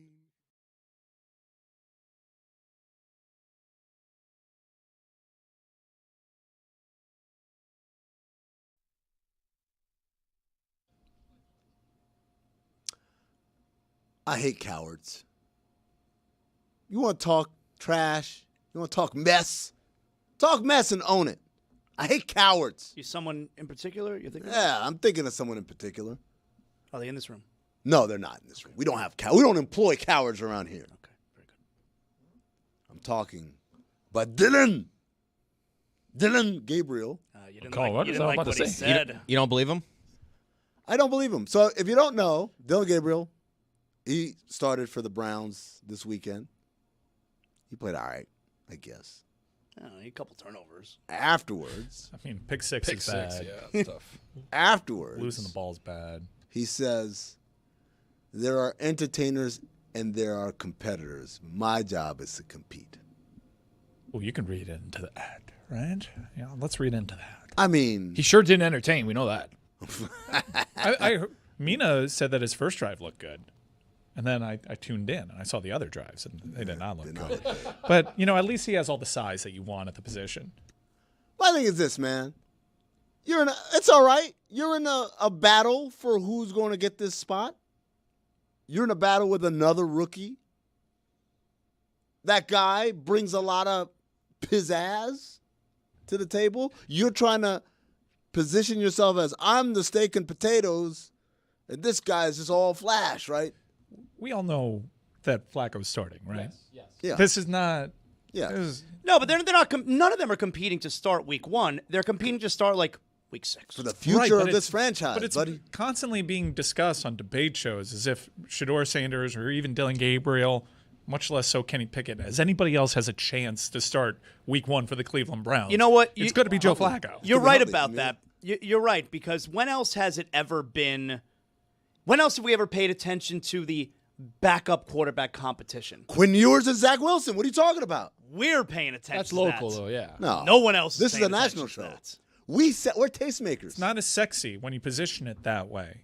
But in league circles, they're all talking like this was always a plan. It doesn't matter. It literally doesn't matter what Shedeur does. Joe Flacco is starting week 1. Sure, but we all know that this is for, again, both of these guys were highly touted prospects, despite where Shedeur was drafted, right? So this is, in essence, for the soul and the future of the Cleveland Browns. Well, you're not arguing for week 1. We're arguing for who's going to be the franchise quarterback one day. Right, but if the Browns spent their 3rd round pick on Dylan Gabriel and they never came back and selected Shedeur Sanders, no one would be paying any attention. Of course not. To what Dylan Gabriel is doing. Of course not. But None. Dylan Gabriel would feel like this is my team. I'm not going to start in week 1, but eventually the keys are going to get handed to me, and maybe it happens next year. Maybe it happens like you guys have said in week 6. The other thing, too, is they're probably assessing, all right, this next quarterback class is going to be really good in 26 coming out of college. Like, are we gonna try and take another quarterback? They have 8. They can't. But they continue to take can, right? quarterbacks. If Gabriel's not good, if Shedeur's not good, if they have Flacco, Well, they have Pickett, Snoop. Also, they signed Snoop Huntley, and they also have the one who should not be named. So we've got 7 quarterbacks trying to vie for face of the franchise. Joe Flacco's too old; he's going to be gone. Kenny Pickett is a journeyman at this point; he's not good. So you've got these 2 guys, and it's like, all right, if they're not good this year, next year, if the Browns are going to be bad, which I think they will, they're going to have a good spot to get a good quarterback next year. We were talking at the beginning about the comment, though. Like, was that a shot at Shedeur? Dylan Gabriel claims he's been saying this. He said it at college. Like, it's just one of his sayings. That's his sayings. That the media's, the entertainers, and we're competing. So, like, I don't know. I kind of believe that. Like, why would he... Like, we're supposed to know Dylan Gabriel lore? But it's just like, but you're taking it and just assuming it's a shot, and he clarified. I'm passing along his notes. Chris, this ain't exactly Waylon Yutani. Look, man, I'm just pointing out. You said it seems like a shot, and he's saying it wasn't. But are we taking his word for it? Is this documented? And I am looking for. I don't see the old quote. And originally, that if he did say it earlier, that was a shot at someone else. Right. Like, you don't say shit like, and it's not at the media. That's what he's saying it is. That's what I'm saying. Like, if it's the media, you would say something like, look, media's job is to entertain. Our job is to compete. He didn't say that. When he was asked to follow up, he did say that exact thing. But why? When did he feel the need to differentiate between the media and the players, that one are entertainers and the other are competitors? Do some people think that the media are competitors? Well, no, I think the narrative got out there that was a shot at Shedeur, and he's like, I want to clarify the media. No, but that's back to what I'm originally asking. Like, does he feel the need to make sure that everybody knows that the media are not competitors, that we're competitors? What does that even mean? It comes from the quarterback school of obvious shit. Well, this is where the media is at fault. We all know. It's our fault now? No, this is where the media is at fault in that everyone in this room seems to understand the game. It's being presented on TV like this is a quarterback battle because it's not as interesting to talk about who's going to be third string on the depth chart or what have you, right? So they feed into this narrative where all these guys are competing and trying to drive wedges and people are picking their favorite in a bad faith gambit that all these guys actually have a chance to start off the bat when it's going to be Joe Flacco. No, but Mike, I'm gonna push back on you this way. Do you think Joe Flacco is gonna start 17 games, barring injury? No one believes that. No one that's paid attention to the Cleveland Browns lore for the last 40 years knows exactly how this is going to go. Yeah. But also, I think that all too often media gets lumped in with what's atop the food chain. talking about the first take type of media of the world that unfairly trickles down to all the beat writers. And beat writers are literally incentivized to find these storylines and keep you engaged. I mean, their eyes lit up with that quote. Yeah. Dog, well, that's on Dylan Gabriel. It's on Dylan. That's a data point, my friend. Mike, my thing is this, is normally you're right, where people assign the media to what Stephen A. and company are talking about. Like, that's not the media. That's one show, right? He represents us. He doesn't represent all of us. He represents himself. He represents his show and what he does. And that should not be how, which is what athletes do. They perceive that's how all media, all beat writers, everyone's doing that. They also do this with just random Twitter accounts. They say. They say quickly becomes the media. Right. Because social media equals media for some athletes, right? But in this case, in this particular case, this isn't a concoction because none of us expect Joe Flacco to be starting 17 games barring injury, right? We all expect at some point, Joe, give me the ball, and we're going to send in the lefty or whatever, right? Be it in effectiveness or, hey, we just got to eval these guys. No one really expects their season to be good. I'm sure Joe Flacco takes exception to all of this, being like, hey, just 2 years ago, I was comeback player of the year over a player who died on the field. You think he takes exception? I mean, he took this team to the playoffs. I think he knows the drill. I feel like even him at this point, he's like, I'm Joe Flacco. He beat a guy who died for comeback player of the year. That's pretty impressive, I'm man. sure he's got an ego about it. He's a Super Bowl champion. That's almost as impressive as Tony's worst day of his life. Worst night of my life, dude. And I'm sure, yes, maybe there's part of it like, well, you did that 2 years ago, but now you're older. Can you do it again? He's looking around like, I'm literally the only guy in this uniform outside of Baker Mayfield that you've had proof of concept over in the last 25 years. Hold on. Jameis did Snow Angels. Yeah, you didn't get to the playoffs. Big game. That was a big game. Joe Flacco At got Flanny's. to the playoffs. Joe Flacco got to the playoffs and was comeback player of the year. Joe Flacco was, at times, really good for that franchise when they were desperate and happy that Watson got hurt. And they pushed Joe Flacco out to appease Watson. Right. Something that they should have never done. I'm not doubting Joe Flacco's effectiveness. I'm just saying, we're all saying, I think, Mike, he's got to look around and know the deal. Like, he sees they didn't draft two quarterbacks because they thought you're so awesome and this job is yours forever. Mm-hmm. You are here basically keeping a seat warm for whoever the heir apparent is going to be. Right, but he's going to have the ego, like, good luck getting this job. I'm not going to let you have it. You have to rip it from me. Absolutely. But it's going to get ripped from him. And so to me, I don't think it's a disingenuous conversation to be like Gabriel versus Sanders, who's going to win out. Even though it is that way. It should be framed that way. Well, how's it being framed? It's a quarterback battle. Who's going to be starting for the Cleveland Browns? I don't think it's being framed that way. I think it's implied. I think everyone who talks about it knows that Flacco is the starter week number 1. It's all about at some point in the middle of the season, probably before the middle of the season, because yes, like Tony said, next year is supposed to be a very good quarterback class, which, by the way, this year was supposed to be a very good quarterback class. So it's hard Jackson Dart. It's hard to, really predict the way that that's going to wind up going down, but they're going to have to see both of these guys at some point during the season, which means that it's only Flacco for the first few weeks. And the first few weeks are brutal. They play Bengals at Ravens, Packers, Lions, Vikings, Steelers, and then Dolphins. Perfect. He's not making it out of that stretch. Yeah, like it's perfect. Brutal stretch. He's not making it out of that stretch. When I say it's perfect, because they're going to have a bad record. It's like, okay, great. Now we're going to the other guy. Thank you for including the Dolphins in that. That made me feel a little better. Well, the Dolphins is like the first winnable game. That's where you start. You could have ended the week before. It honestly made I felt good there, just being included. Wait, do the Dolphins come after a bye? Because we're definitely getting a quarterback change there. No, it's not at Steelers. Their bye week is, I think, later in the season. How many over under 3.5 Cleveland Browns quarterbacks we see this season? 3.5? Yeah, that's a lot. 3.5 is a lot. It's a lot. 2.5, I say over. 2.5, easy over. I'm going over 3.5. Wow. You're saying Flacco, Pickett, Gabriel, Sanders. And we're talking. Okay, are we talking starting or taking snaps? They take the field. Okay, yeah, I'm going over. And I'm not counting. Take the field over. Not counting Wildcat packages. No, I'm going over then. Over.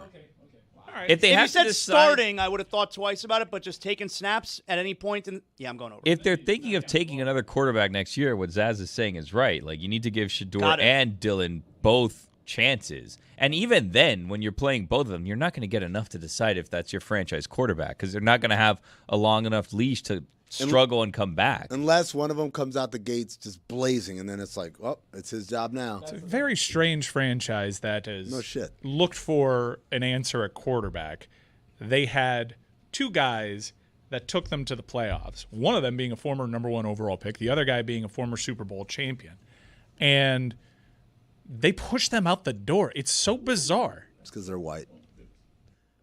Top 5 posters, Mike. Top 5 posters all time. To Americas. And this is subjective. Yes, this is going to be a To Americas sample. Actually, I think you'll be happy with this You know list. what? Let's see. I really do. I'm keeping an open mind. Does Roy want to get his own? Maybe? Roy, yeah. You got a list? No, I don't have a list. It's going to be the Russian rocket, number 1. I had that poster, too. I bet you his list is going to be wider than mine. Roy's posters would be like just posters you've had, Roy. Oh, I Ultimate would Warrior. love to do that. I would love to do the posters that we had. All right, top 5 posters all time. OLI. The Beatles, Abbey Road. Crossing the street. Yep, everyone knows that one. OLI, Keep Calm, Carry On. Yeah. Oh my God. A staple of a '90s dorm. Oh my God. And came back like during the Olympics. I want to say 2012 Olympics. Yeah, and final OLI, although you could have several others. Muhammad Ali. Yeah. Yep. Oh, I had that one. Yep, I had that. Standing over Or Sonny Liston. I over Sonny Liston, right here in Miami. That was. I think that was the only sports poster I had up in my room. I had Really? that. Yeah. Interesting. Did it have like a motivational quote on it? No. Ooh. I like what you're thinking. I Because got number 5 on my list, I mean. What is it? Dennis Rodman, full extension, give everything. Oh, lay out for that ball, I mean. Perfectly flat. Oh, that table? Oh, no. Get off the table. Get off the table. Yeah. Get it off. Give Get less, off. not everything. Yeah. Oh, my God. That was almost bad. It just cost $7.2 million. Number 4. Hey, you want to show people that you have a sense of humor, but you're also an intellectual at your college dorm? Albert Einstein, tongue out. I'm playful, but I'm smart too. But I'm learned. You want to show people that you like smoking weed? Bob Marley. Yeah. I had that one. Oh, man. Yeah. The one where he's like half a lion. Oh, that's a sick one. I love that one, actually. There isn't a single one. It's usually him smoking. It could be his Mine greatest was hits like, album. he's looking this way, Half and like a a lion. lion's looking the other way. But the lion has the dreads, too. Yeah. It's corny, that poster. No, come on. What do man. you know? Number 2. Another Chicago Bull full extension type of poster. Michael Jordan, wings. Oh, yeah. Yep. And number 1, tip of the hat, highest selling poster of all time. Before my time, but we respect the GOATs. Farrah Fawcett, red swimsuit. Yeah. Yep. What was that, 10? Let me look 10. that one Yep. up. With the hair, right? Take this thing for a walk. I don't know, man. I kind of feel like Scarface needs to be there. I feel like everyone I knew in college had the Scarface. I didn't want to personalize it because it was Miami for sure, and I didn't think that this was like, this is my sample. It was worldwide, man. Every single college dorm had Scarface. Everyone. I'm searching for mine, by the way. Godfather also. The I have one of those. The little puppet thing strings. Oh, the mandolin? Marionette. Marionette? The marionette strings. That one. What are other? The movie posters. The Heat. Heat was a big one. Heat when I was a in big college. one. I feel like Reservoir Dogs was a big Reservoir one. Dogs. If you were a walking, film walking. student, you had that. You had Pulp Fiction. Pulp Fiction. The Uma Thurman. Yep. On the bed. On the bed. I smoking would a cigarette. usually go to the Blockbuster Video and say, "Hey, are you throwing away any movie posters?" You would do that? Dude, I had a Dead Presidents poster. Oh, on my that was a wall. great one. I got Dead so many Presidents was a great I had one. a Batman Forever poster on my wall. I had so many posters. I can do posters in my room. Another top 5. Yeah, go ahead. Where are they, Mike? Where are they? What happened? Man, I lost every single one of those. We were bankrupt after a while. Oh. I had Blockbuster to or leave your the house. family? As a Go with the family? It was a whole thing. Blockbuster, too. Moving my grandpa. And your Drugs. Stay your away from grandpa didn't drugs. believe in posters. Yeah. I like My the- grandfather was like big into the tribulation and the rapture. So that What no if you just- posters. I just like the idea, of you like moving in like, hey, grandpa, and then you start putting up your Yeah, poster. what if you just start What putting them up? This is the devil's work. This is El Diablo. And he just ripped it up, and If you're I like, wanted no. a poster, if I wanted a poster, I'd go to Sunset Place Virgin Megastore, and I would just say, "Man, that would look good on the wall someday." Not with Grandpa. All right, let me get to work on this top. I'm curious at the posters. that you guys all had growing up? Man, I don't think I had posters, to be honest with you, man. I didn't, like, definitely not growing up. I didn't have posters. When I went to college, then it turned into, like, I was getting, like, pictures, like, but big poster-sized photographs of, like, John Starks dunking on. So, like, posters? No, they were actually photographs, though. They were poster-sized photographs? Yes. So posters. No. Posters is different. Posters, you roll it up. You can't roll up. Well, why would you pay for poster-sized photographs? That seems expensive. I was getting them signed. So this is when I was working for the Hawks. So like I would get these things signed, and there's a guy that I knew. He collected memorabilia. He said, "I will send you 2 of everything, and you get to keep one." And so that was the deal. And I was getting John Starks dunking on Horace Grant and Michael Jordan. That one, I had that signed. Allen Houston hitting the shot. Again, man. We don't have to talk about that. Yeah, get that out of here. It was something you shouldn't be doing as a team employee. I was like a part-time employee at the time. It didn't matter. What's the matter with you, dog? Man, I'm telling you, it was behind the shot. You saw the shot clock, and you see his release, and everyone's just everyone knows, man. Yeah, it's a great shot. It's a great shot. What'd you do with the poster pictures? Oh man, they got stolen. Stolen? Yeah. By who? I don't know. Oh, guy you sold the phone cards to? Oh, the phone cards! Don't get me started on that. Now, that's what a my scheme you run over. Someone there like broke Atlanta. into your house, and all of a My sudden, dorm. like, what's missing? Like my posters. The dorm. I was moving out for the summer, and so I had my stuff in a box, and I had a bunch of stuff in there. A bunch of stuff. It was the pictures. It was some jerseys. It was like a warm up. All that shit got stolen, bro. Devastating. All right, here are the posters that I can remember that I had growing up. Mm-hmm. Hulk Hogan. Yep. Do you know the pose? It was in front of a blue background, and it was just him like. I think I had oiled the up. same one. This is the WWF, right? Yeah. Then I had a Sting poster. WCW Sting, not the police Sting. Okay, I was like, Not Fields of Gold Sting. No, it was just a Sting in front of like a Sears backdrop, white tights. Put on the red light. Batman Forever. What a soundtrack. You know what's crazy? I was thinking about this literally yesterday because some commercial had Seal Kiss from a Rose in it. What a song. And I was thinking to myself, man, that song is so ubiquitous, people don't even remember that was a Batman song. Yep. That was a Batman song. Dead Presidents. Oh. Went to see the movie on the poster alone. It was a great poster. Great poster. The white makeup. The lighting. Chris Tucker's in this? Yeah, Incredible. yeah. Just look down. Kathy Ireland. Really? The one in the swimsuit? Yep. Really? Now, are these all up at the same time? No, this is over the course of like 8 years or so. You had a cat. No wonder your grandpa flipped out. Yeah. Christina Aguilera. Genie in a Bottle? It was like a part of that album shoot because it was in the desert, right? And it was like she low was light? just kind of casually leaning on the side of a doorway. Do you know the one I'm talking about where it's like in the desert and it's like low light? It's like maybe like dusk. Let me take that one for a walk. Yeah. I randomly had a Drew Bledsoe one. Drew Bledsoe. Yeah. Sorry, I'm looking at Kathy Ireland. I'm trying. There was a Patriots and there was like a nickname of sorts. And Drew there was, like, Bledsoe a much that he US needed a flag. transfusion. Who remembers that? No one remembers that? had- There was hold on before you go on.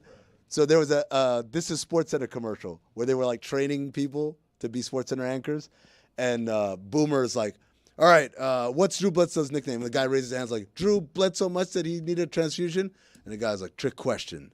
There is no nickname for Drew Bledsoe." It was Drew Bledsoe in front of an American flag. It said Drew Bledsoe Patriot Games. Wow, electric. Okay, that's a book fair poster if I ever heard one. Yeah, it's a Scholastics poster. Hold on, no. Those are good. Those are like card stock. But to take the name of a popular movie that had been released a few years earlier and apply it to a sports situation, let me tell you something. I remember there was one. Who was it? It was someone from Cincinnati. It was like the Hunt for Red October, and I was like, Andy Dalton. That's a dope nickname. Jeff October. I had the Dan the Man Marino poster. Oh, nice. Is he in the Zubas? Ooh, the quarterback club. I may have had that quarterback club one. Man, that's such a huge part of my childhood. Maybe I had that, but I don't remember it specifically or vividly. Fight Club? That one's still around. It's this is the movie poster. I randomly had an Indianapolis Colts poster just because I wanted something to fill out my room. And I eventually, in fact, I can take it out of the frame. I just put the Fight Club poster over that because I wanted it framed. Oh, the soap? Mm-hmm. The soap and then like the shitting grin that Brad Pitt had. And Fight Club was the first ever DVD I bought. Really? Wow. Yep. Mine was Long Kiss Goodnight. Oh, Fire. Good movie. That was It's a great movie. That's Is that a a holiday good movie. It's a great rewatchability, man. Very Nah. good movie. Great movie. And No? then, I'm not a Rennie Harlan guy. I don't like that guy. really? Oh, No. because of Die Hard 2? Exactly. You got to forgive him for that. I can't. It was I can't good do enough. He almost destroyed everything. And finally, Eminem. There was one with him shirtless and like the microphone in his mouth, and he was like that. You know, you could have just grabbed the microphone Yeah. as opposed to He was pan- like, he was like that. The microphone was like this. You guys, I'm trying to find current NBA nicknames, and it's tough. It's like when you said active, It's just Giannis. Alex Caruso, the bald Mamba. no. But we don't call him that. We call him that like on this side. Alex Caruso. Like NBA people don't call him that. Yeah, that's true. Austin Reeves, Hillbilly Kobe. DeMar DeRozan, Debo. They do call him Debo. You know about Debo? I guess Joker. Billy doesn't. Joke, yeah, but I don't like Joker. Durantula. Durantula. Again, we don't call him that. We call him KD. The Anthony- Splash Brothers. Yeah. Well, they're not together anymore, so you can't. Dame Time. Dame Time is a good one. Dame Time's good. But it's more about the moment than it is. King James. We don't call him Dame Time like in the second quarter. McBob. Oh, who remembers him? Josh. Can't forget. Ant-Man for Anthony Edwards. Yeah. I feel very underwhelmed right here. I feel very underwhelmed. Like we're not making the big tickets anymore. big tickets. The Process. Big tickets. Good. Big tickets are good. Joel Embiid. The Process. Process yeah, is they, over, buddy. They do call, but like, yeah, I mean, yeah. Look, when he was doing well, people really like to tout that one. I'll give him that. Jimmy Buckets That's a good one. playoff Jimmy. That's a good one. I don't like either of those. Here's why. Playoff Jimmy, super unimaginative. Jimmy Buckets wouldn't be bad, except for the fact that it's become parlance for anyone who gets buckets to be called like Michael Buckets and Jacob Buckets, and everyone's a Buckets now. So Scary Terry. Scary Terry's a great one. Cat, Not that scary. Cat is one that people use all the time. Yeah, Cat is one that people use. And the Brow. The Brow is one that people use. They're not cool though. Playoff Pete. Scary Terry is that's a great nickname. Like if he was really good. Oh my God. Yeah. Or if he was like not even really like if he was just a defensive pest like he was when he was in Boston. Scary Terry had the mask. Oh yeah, show up to the game in a mask. Yeah, Kevin Huerter, Red Velvet. Not bad, but nobody's ever heard of that. Yeah, that's true. Kyrie Irving, Uncle Drew. No one really calls him that. No one calls him that. Tough, man. Tough. Isaiah Joe, Stroking Joe. Ah, that's crazy. That is crazy. I just wanted to say that. Oh, Breaking NFL news. Well, you gotta do former Miami Dolphins corner Xavier Howard has signed with Miami's Week 1 opponent, the Indianapolis Colts. Okay. is he coming in with all the info? This is what they like. He's coming in saying they got no corners, so go deep. I know. I was there.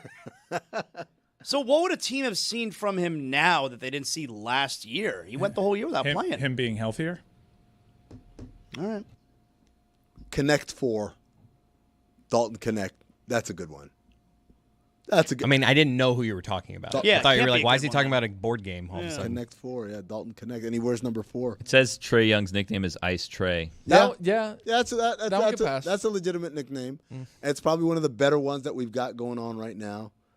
The Claw for Kawhi Leonard. The what? The Claw. Oh, the Claw. Yeah. We just call him Kawhi. Jonathan Kuminga. Should I say his nickname? Sure. CB.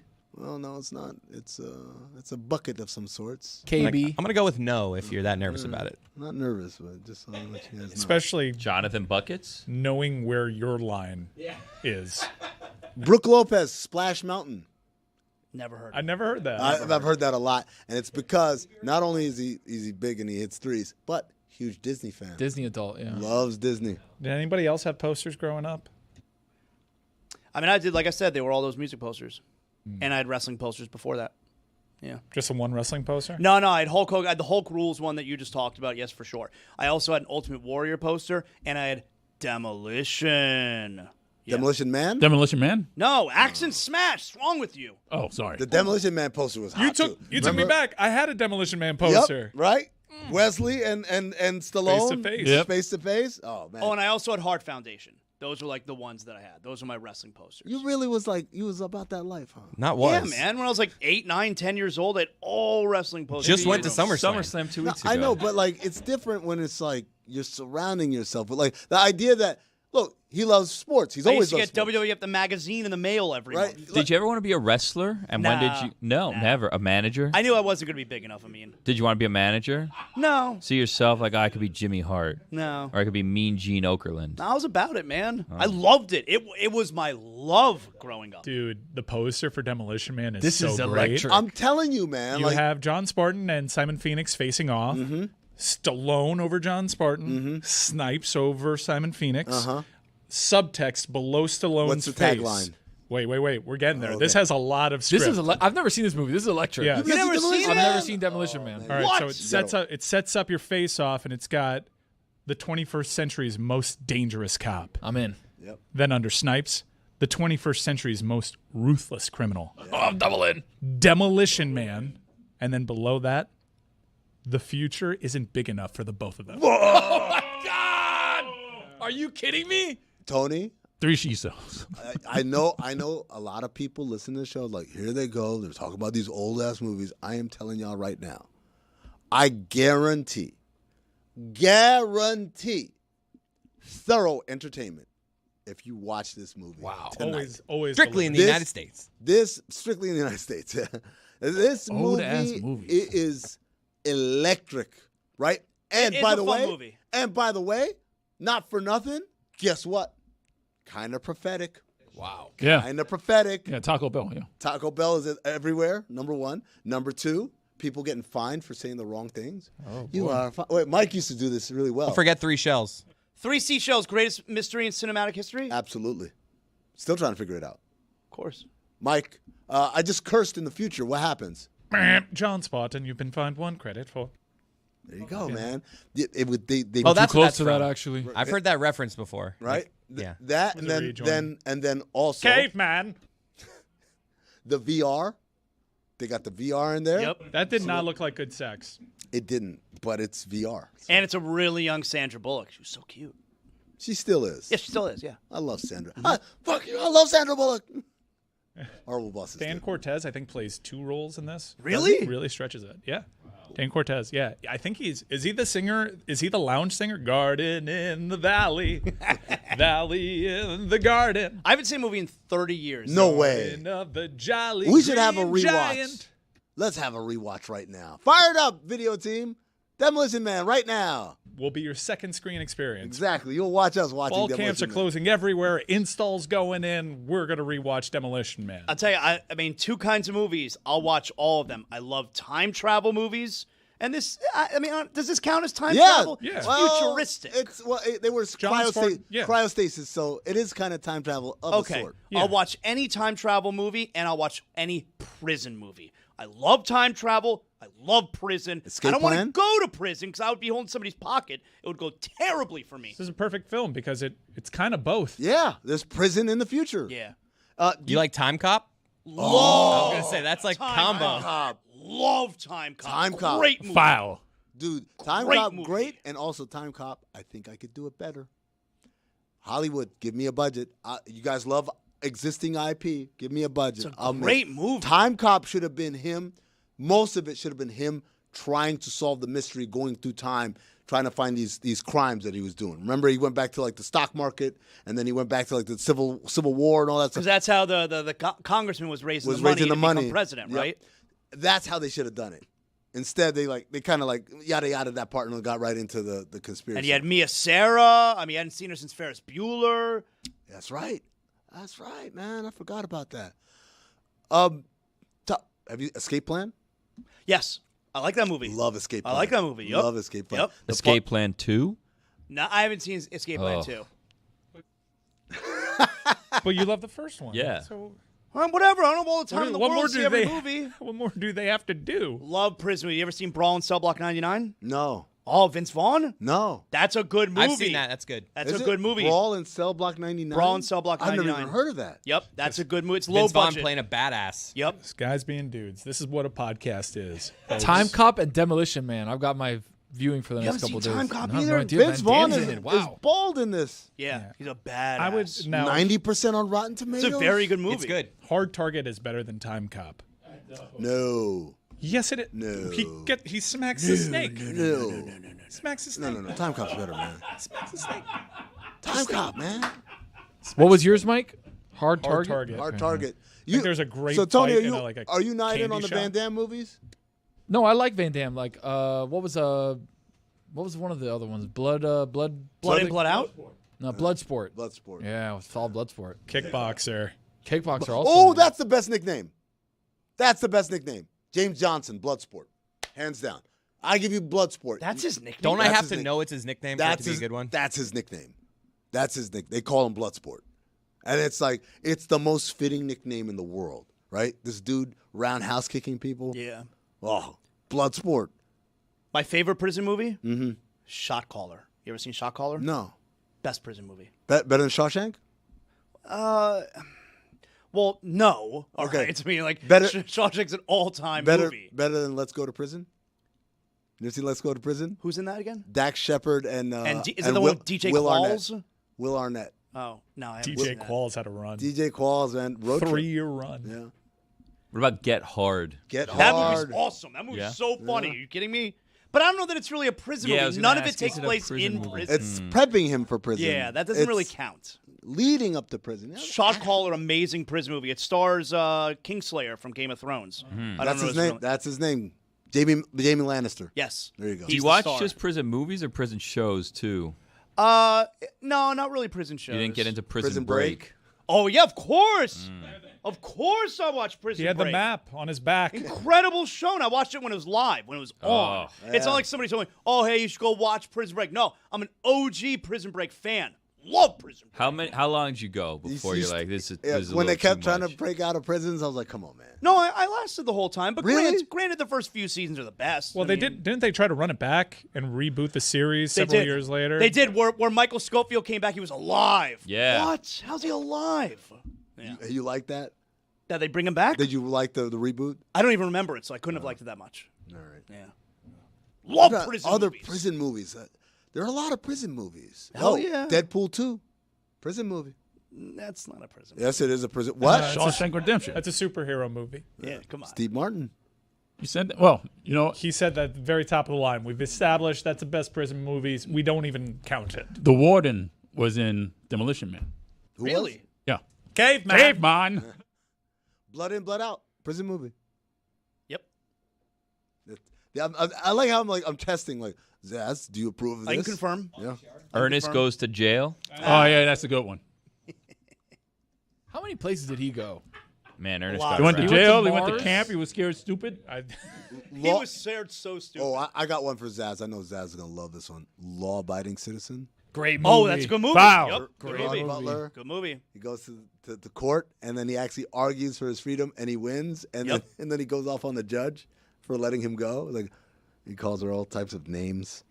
I'm not gonna get into it. Shutter Island, prison movie? No, it's mental asylum. institution. Yeah. Different. Prison of his own mind? No. You're Different getting too complicated here. Yeah. Life.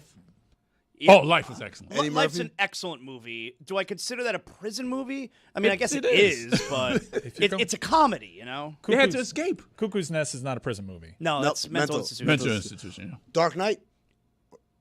Yeah. Or is it Dark Knight Rises? Which one is he in? He's got a. In Dark Knight Rises, yeah. he's in the in the pit. The I bullshit. never In the really pit. understood that. Broken back. Did they fly him out there? Where was this? It's so geographically? strange because then when he breaks out of the prison, how does he so easily get back into Gotham, which is under Bane's control, and they're not letting you cross the bridge?